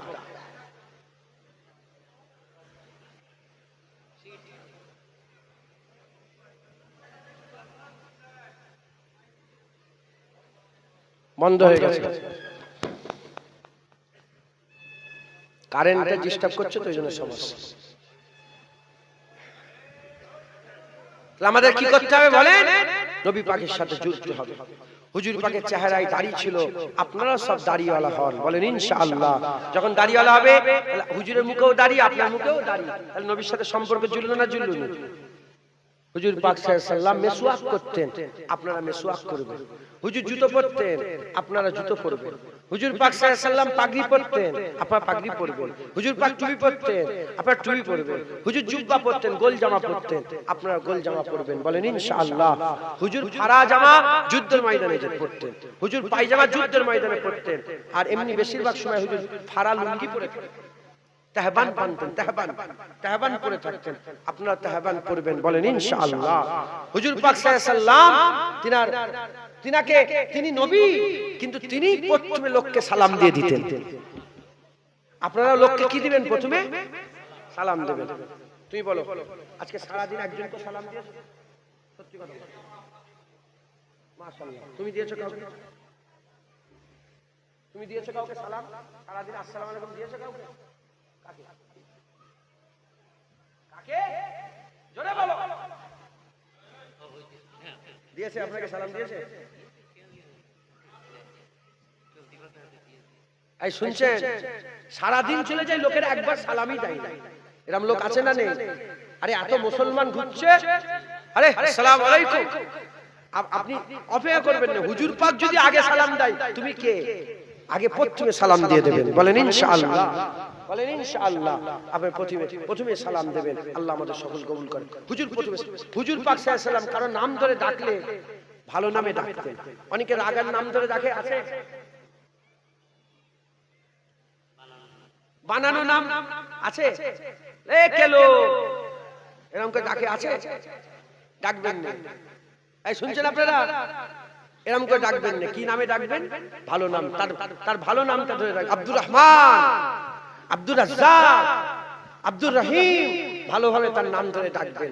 আর কেউ যদি আপনার কাছে যায়, আপনি যাই বসে আছেন, কেউ যদি যায়, তাকে বসার জায়গা করে দেবেন। হুজুর পাকের সুন্নাত, বলেন ইনশাআল্লাহ। আর হুজুর পাক সাল্লাল্লাহু আলাইহি সাল্লামের বড় সুন্নতের একটা সুন্নাত, হুজুর পাকের সামনে কেউ ভুল করলে হুজুর সঙ্গে সঙ্গে বলতেন, এই হুজুর পাক কি করতেন? সঙ্গে সঙ্গে বলতেন। এক তারিখে হুজুর পাক সাল্লাল্লাহু আলাইহি ওয়াসাল্লাম দস্তরখানে বসে আছেন, আর একটা বাচ্চা ছেলে, তিনার সামনে খাবার, হুজুর পাকের সামনে খাবার। তিনি নিজের বাচ্চাটা কি করলো? হুজুর পাকের মানে নিজের খাবার না খেয়ে হুজুর পাকের বাসন, হুজুর পাক সঙ্গে সঙ্গে বললেন, খবরদার, তুমি তোমার দস্তরখান, তুমি তোমার খাবার খাও, তুমি লোকের খাবারে অন্যজনের প্লেটে হামলা করো না। এরকম লোক আছে না নেই? এগুলো ভুল। হুজুর পাক সাল্লাল্লাহু আলাইহি ওয়াসাল্লাম কি করতেন? ভুল করলেই কি করতেন? বলে দিন। এই সুন্নাত আমরা ভুলে গেছি, কিছু মনে করেন না। আমরা আলেম উলামারাও ভুলে গেছি। গাঁটের নিচে লুঙ্গি পরা এটা ভুল না ঠিক? আরে বলেন, গাঁটের নিচে লুঙ্গি পরা এটা ভুল না ঠিক? কিন্তু সারা দিন গ্রামে কত মুসলমানের সঙ্গে দেখা, সারা দিন ঘুরে ঘুরে বেড়ায়, গাঁটের নিচে লুঙ্গি, একজনও তাকে বললো না যে গাঁটের উপরে লুঙ্গি পরে নাও। যদি এই সুন্নাত আমরা মানি, বলি সাহেব বলবেন, ভাই বলবে, আমি বলবো, বাচ্চা বলবে, মুরব্বি বলবে, যদি 15 জনকে বলে, ও নিজে নিজে তুলে নি। কথা ঠিক না বেঠিক? বলে দাঁড়িয়ে পানি খাওয়া চলবে না, ঠিক না ভুল? ভুল। চায়ের দোকানে গ্রামে কত লোক বসে থাকে, হ্যাঁ মুসলমান নামাজি পরেশগার বসে থাকে, লোকটা দাঁড়িয়ে দাঁড়িয়ে পানি খেলো, একজনও বললো না যে বসে পানি খাও। যদি সবাই মিলে বলতো, ও আর দাঁড়িয়ে পানি খেত, তাহলে গাঁটের লুঙ্গি, যদি সবাই বলে, তাহলে গাঁটের লুঙ্গি, গাঁটের নিচে লুঙ্গি পরার গুনাহ থেকে বেঁচে যাবে। সবাই যদি বলে পানি খাওয়া, দাঁড়িয়ে পানি খাওয়ার গুনাহ থেকে বেঁচে যাবে। সবাই যদি বলে দাড়ি চাচার গুনাহ থেকে বেঁচে যাবে। সবাই যদি বলে সোনার অলংকার, একটা সোনার অলংকার পরে ঘুরছে, সোনার আংটি পরে ঘুরছে, একজনও বললো না, বছরের পর বছর পরে ঘুরছে, একজনও বললো না যে সোনা পরা হারাম, আল্লাহ জাহান্নামের আগুন দিয়ে তোমাকে এরকম হার করে পড়াবে, কেউ বললো না। যত মেয়ের বাপ বসে আছে, আপনারা সব মেয়ের বাপ তো, মেয়েদের সব বিয়ে শাদী দিয়েছেন তো? ইল্লা মাশাআল্লাহ। আমি সবার কথা বলছি না, কিছু কিছু, বেশিরভাগটা বিয়ে হলে কি হয়? ইজাব কবুল হয়ে গেল, বিয়ে শাদী হয়ে গেল, দোয়া হয়ে গেল, এবার মেয়েকে বিদায় দেবে, স্বামী স্ত্রীকে পাশে বসিয়ে, এবার শ্বশুর মশাই এসেছে, মানে জামাইকে কিছু উপহার দেবে, কি দিল? সোনার আংটি পরিয়ে দিল। সত্য না মিথ্যে? সব জায়গায় এখন আছে না নেই? শ্বশুর প্রথমেই হারাম দিয়ে দিল, সম্পর্ক ভালো হবে না খারাপ হবে? প্রথমেই তো জাহান্নামের তোফা পরিয়ে দিল। আরে বাবা ঘড়ি দাও না, কিন্তু বলবে কে? বলার লোক হুজুর পাক সাল্লাল্লাহু আলাইহি ওয়াসাল্লামের সুন্নাত, ভুল দেখলেই বলো। যদি ওই জায়গায় যদি 10 জন 20 জন 50 জন সব মুসলমান যদি সবাই মিলে বলতো আরে সোনা আংটি দেওয়া যাবে না, সোনা আংটি দেওয়া যাবে না, হারাম, গুনাহ হবে, গুনাহ হবে, ও দিত আর গুনাহ থেকে বেঁচে যেত। তাই আপনারাও চেষ্টা করবেন, ভুল দেখলে মানুষকে বলবেন কুয়ান ফুসাকুম ওয়া আহলিকুম নারা, নিজে বাঁচো, নিজের পরিবারকে আগুন থেকে বাঁচাও। বাঁচবে কি করে? তাকে বলতে হবে তো এটা গুনাহ, দাঁড়িয়ে পেশাব করা যাবে না, পেশাবে পানি নিতে হবে, পেশাবে পানি না নিলে হবে না, গাল করা যাবে না, গেল্লা গিবত করা যাবে না, তুমি এরকম মায়ের দিকে পা করে বসেছো, পেশাব করে পায়ে পানি দিওনি কেন, পা ধুওনি কেন, হাত ধুওনি কেন? যদি সবাই মিলে বলে তাহলেই তো কাজ হবে। কথা ঠিক না বেঠিক বলেন? আমরা বলি না, আমরা চেষ্টা করব যে ভুল হলেই মানুষকে পায়ের উপরে লুঙ্গি তুলে বসে আছে চায়ের দোকানে, একজনও বললো না যে আরে খালি গুনাহ করছো কেন, পেলাও না বলে, কেউ বলে কি? বলবেন, বলেন ইনশাআল্লাহ বলবেন। এটা ওলিয়া উলিয়ারা, এটা পরেজগাররা, এটা আল্লাহ পাকের নেক বান্দারা এই সুন্নাত পালন করে। ভুল দেখলেই বলে, ভুল দেখলেই বলে, ভুল দেখলেই বলে, বলবেন ইনশাআল্লাহ, বলেন ইনশাআল্লাহ। এই ভুলগুলো বলবেন, এগুলো বলতে হবে। আপনি দেখবেন, আপনি বলবেন যেটা তুমি ভুল করেছো, অন্যায় করেছো। এবার মানলো না তার ব্যাপার, আল্লাহ বলছে নসিহত করো, মানে না মানে তার ব্যাপার। কথা ঠিক না বেঠিক বলেন? বলেন ইনশাআল্লাহ। এইভাবে আমাদের সকলকে হুজুর পাকের সুন্নাত অনুযায়ী চলতে হবে। হুজুর পাকের সুন্নতের সবচেয়ে বড় সুন্নাত নামাজ। আপনারা নামাজ পড়বেন, বলেন ইনশাআল্লাহ, বলেন ইনশাআল্লাহ। নামাজ পড়বেন, রোজা রাখবেন, নামাজ কামাই করবেন না। নামাজ কামাই করলে কত গুনাহ। মুসা আলাইহিস সালামের জামানায় এক মেয়ে ছিল, মুসা আলাইহিস সালামের জামানায় এক মেয়ে জিনা করেছে। জিনা করার পরে পেটে বাচ্চা এসেছে। ওই বাচ্চাটাকে সাইডে নিয়ে গিয়ে, দূরে কোথাও ফাঁকা জায়গায় নিয়ে গিয়ে প্রসব করেছে। বাচ্চা দুনিয়ায় এসেছে। বাচ্চা প্রসব হওয়ার পরেতে, বাচ্চা দুনিয়া আসার পরেতে লোককে কি বলবো, লোককে কি জানাবো, জিনা করেছি। বাচ্চাটাকে কতল করে দিয়েছে।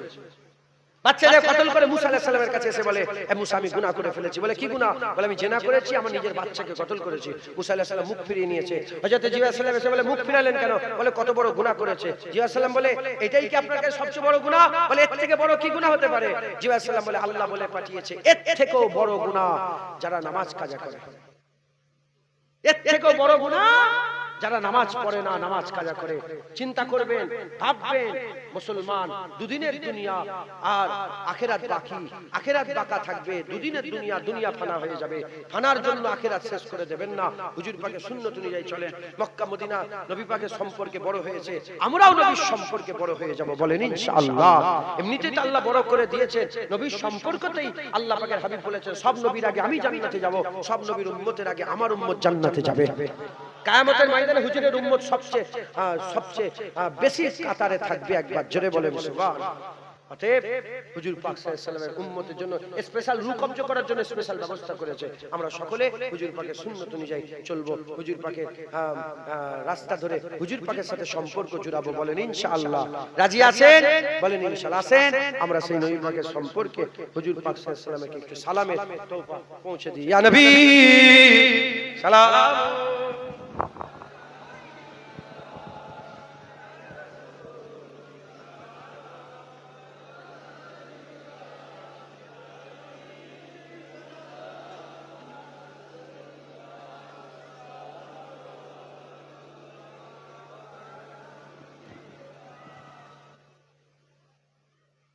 সকলে আমার সাথে সাথে খুব মহব্বতের সাথে আমার হুজুর পাককে সালাম দেন, খুব আমার সাথে সাথে বলেন তালাল বাদরু আলাইনা মিন সানিয়াতিল ওয়াদা ওয়াজাবা শুকরু আলাইনা মাদাওয়ালিল্লাহি দা তালাল বাদরু আলাইনা من ثنيات الوداع وجب الشكر علينا ما دعا لله داع يا نبي سلام عليك يا رسول سلام عليك يا حبيب سلام عليك صلواتullah alayka ya nabi salam ya rasul salam alayka ya habib salam alayka salawatullah alayka tumi je nur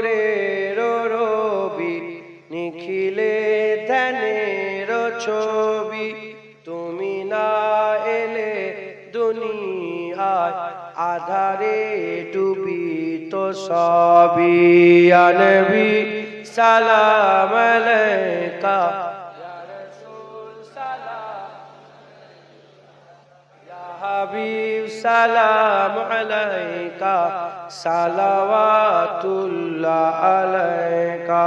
তালাআল Badru আলাইনা মিন সানিয়াতিল ওয়াদা, ওয়াজাবা শুকরু আলাইনা মাদাওয়া লিল্লাহি দা। আসমানের চাঁদ আমাদের হাতে এসেছে। মদিনার মানুষেরা নবী পেয়ে বলেছিল, যখন মদিনা হিজরত করে গেলেন, মদিনার মানুষেরা বলল আসমানের চাঁদ আমাদের হাতে এসেছে। যিনি ওয়াদা উপত্যকার দিক থেকে এসেছে, আল্লাহ পাকের শুকর আদায় করা আমাদের জন্য ওয়াজিব হয়ে গেছে। শুধু আমরা নয়, কিয়ামত পর্যন্ত আল্লাহ বললে ওয়ালারাই নবী পাওয়ার শুকর আদায় করবে। তালাল বাদরু আলাইনা মিন সানিয়াতিল ওয়াদা, ওয়াজাবা শুকরু আলাইনা মাদাওয়া লিল্লাহি দা। ইয়া নবী সালাম আলাইকা, ইয়া হাবিব সালাম আলাইকা, সালাওয়াতুল্লাহ আলাইকা। সকলে আস্তে আস্তে গায়ে গায়ে বসে।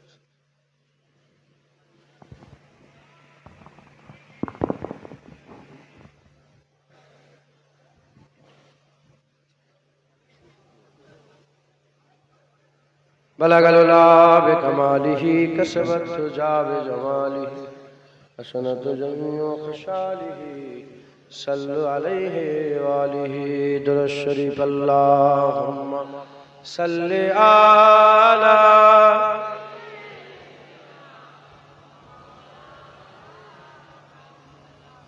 آل سيدنا مولانا محمد اللهم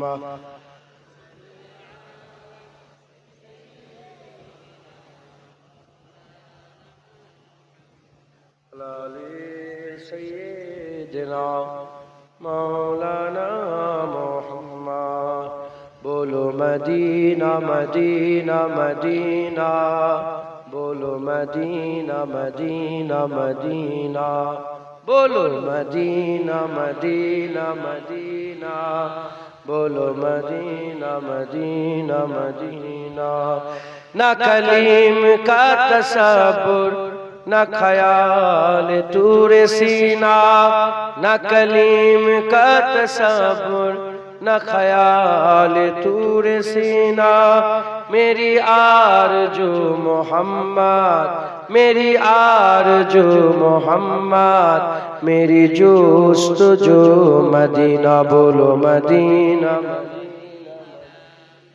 بولو مدینہ مدینہ مدینہ بولو مدینہ مدینہ مدینہ بولو مدینہ مدینہ مدینہ میرے ڈوبنے میں باقی نہ کوئی کمی رہی تھی میرے ڈوبنے میں باقی نہ کوئی کمی رہی تھی کہا المدد محمد کہا المدد محمد تو ابھر گیا سفینہ بولو مدینہ مدینہ مدینہ بولو مدینہ مدینہ مدینہ بولو مدینہ مدینہ مدینہ مجھے گردش نہ چھیڑو میرا ہے کوئی جہاں میں مجھے گردش نہ چھیڑو میرا ہے کوئی جہاں میں ابھی پکار لوں گا میں ابھی پکار لوں گا نہیں دور ہے مدینہ بولو مدینہ مدینہ بولو مدینہ مدینہ مدینہ بولو مدینہ مدینہ مدینہ बोलो मदीना मदीना मदीना अल्लाहुम्मा सल्ली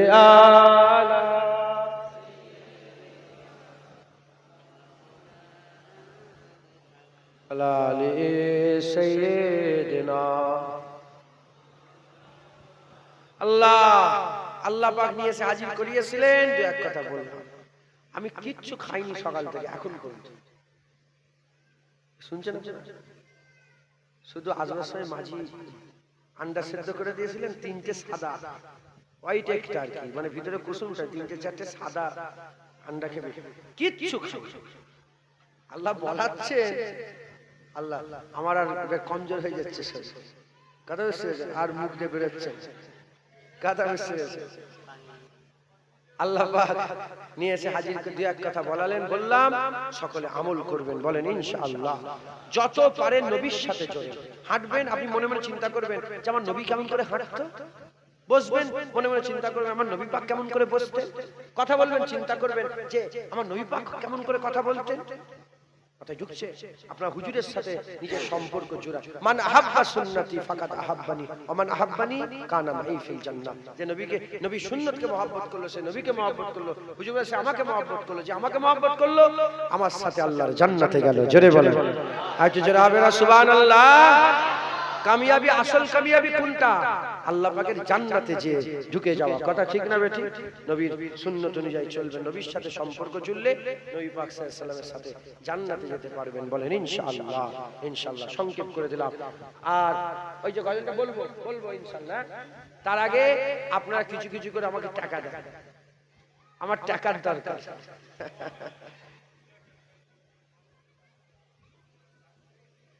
আচ্ছা শোনেন, লিকালিকির বলছি, লিকালিকির কোনো ব্যাপার নেই, ঠিক আছে? আপনারা যা যা দেবেন নগদে দেন, আর যদি বলেন আমার কাছে নেই একটু বলে দেন, যাই 500 দেবো কি 100 দেবো 200 দেবো, কমিটি হাতে দিয়ে দেবেন। বাড়ি হাতে, বাড়িতে গিয়ে আমার কি নাম, শহীদুল ভাই, আমার শহীদুল গাজী ভাই, ওনার আব্বা যান মসজিদে নিয়ত করে দেন। ওনার আব্বা মুয়াজ্জিন সাহেব ছিলেন। যে যা দেবেন হুজুরের হাতে দিয়ে যাবেন, হুজুরের হাতে। যুবক ভাইয়েরা দিচ্ছে, একটু সহযোগিতা করবেন সবাই।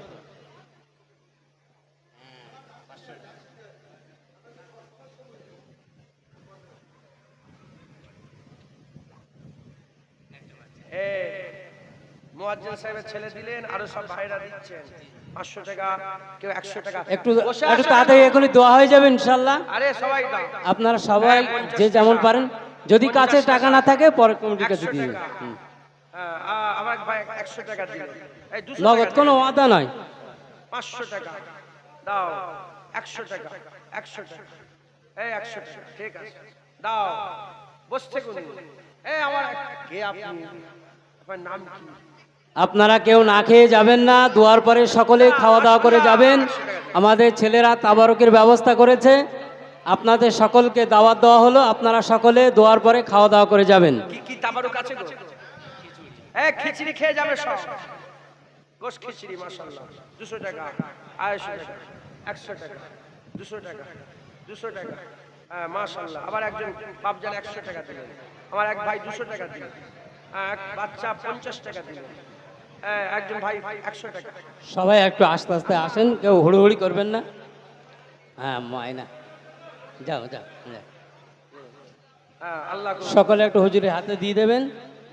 হুজুর মুসাফির হালাতে আছে, ইনশাআল্লাহ সবার জন্য দোয়া হবে। আল্লাহ দাও। আরেকজন 500 টাকা দিলেন, আল্লাহ দেন যে বাবা, আল্লাহ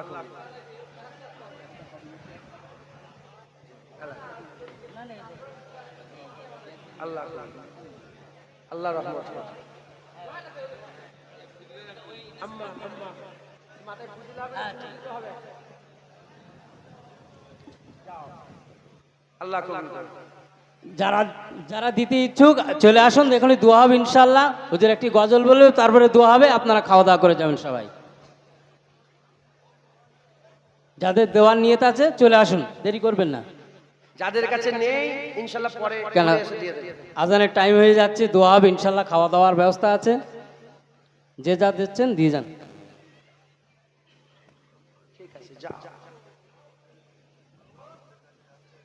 হ্যাঁ, মা বোনদের কাছে আমাদের কমিটির ছেলেরা যাচ্ছে, আপনারা যে যেমন পারেন একটু সাহায্য করেন তাড়াতাড়ি, এখনই দোয়া হবে ইনশাল্লাহ।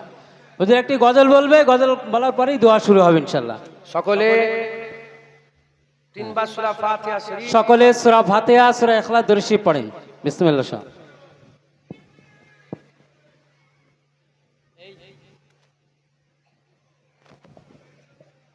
কমিটির ছেলেরা একটা একটা জরি নিয়ে আসবে, একটা জরি, কমিটির ছেলেরা।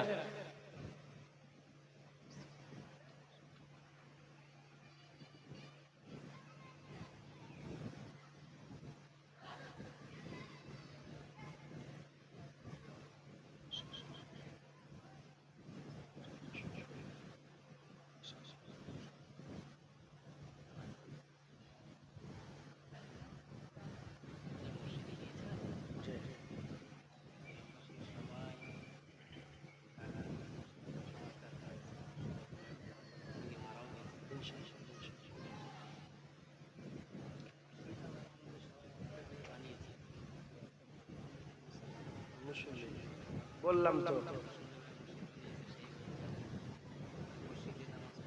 যে যা তেলাওয়াত করলেন আমাকে হাওয়ালা করেন দরুদ শরীফ। আল্লাহুম্মা সাল্লি আলা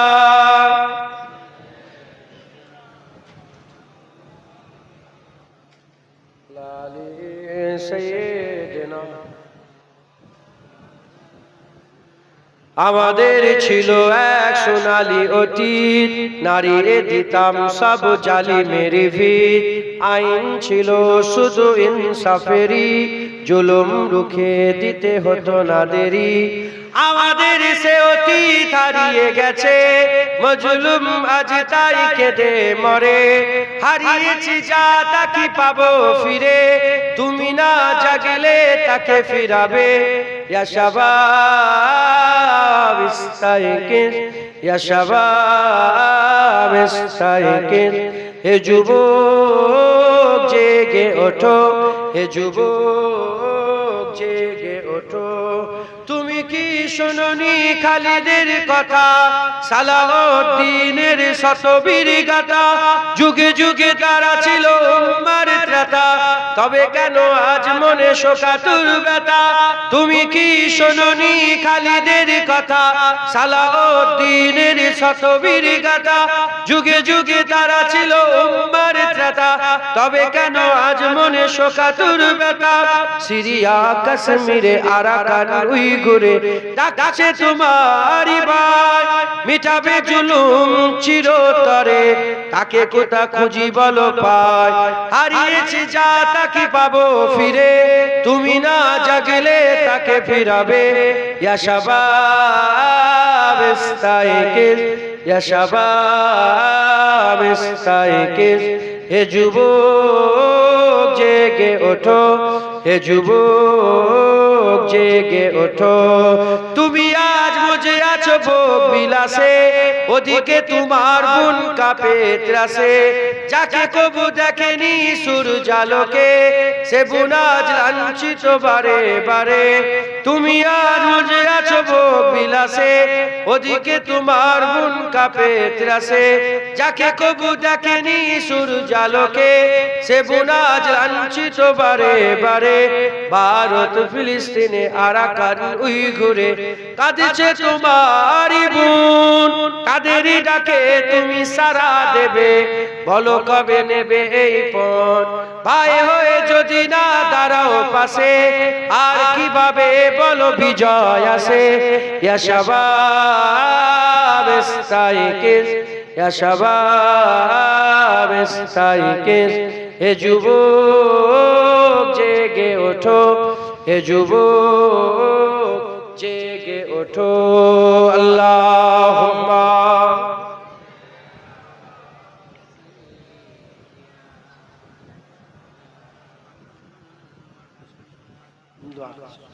আল্লাহ।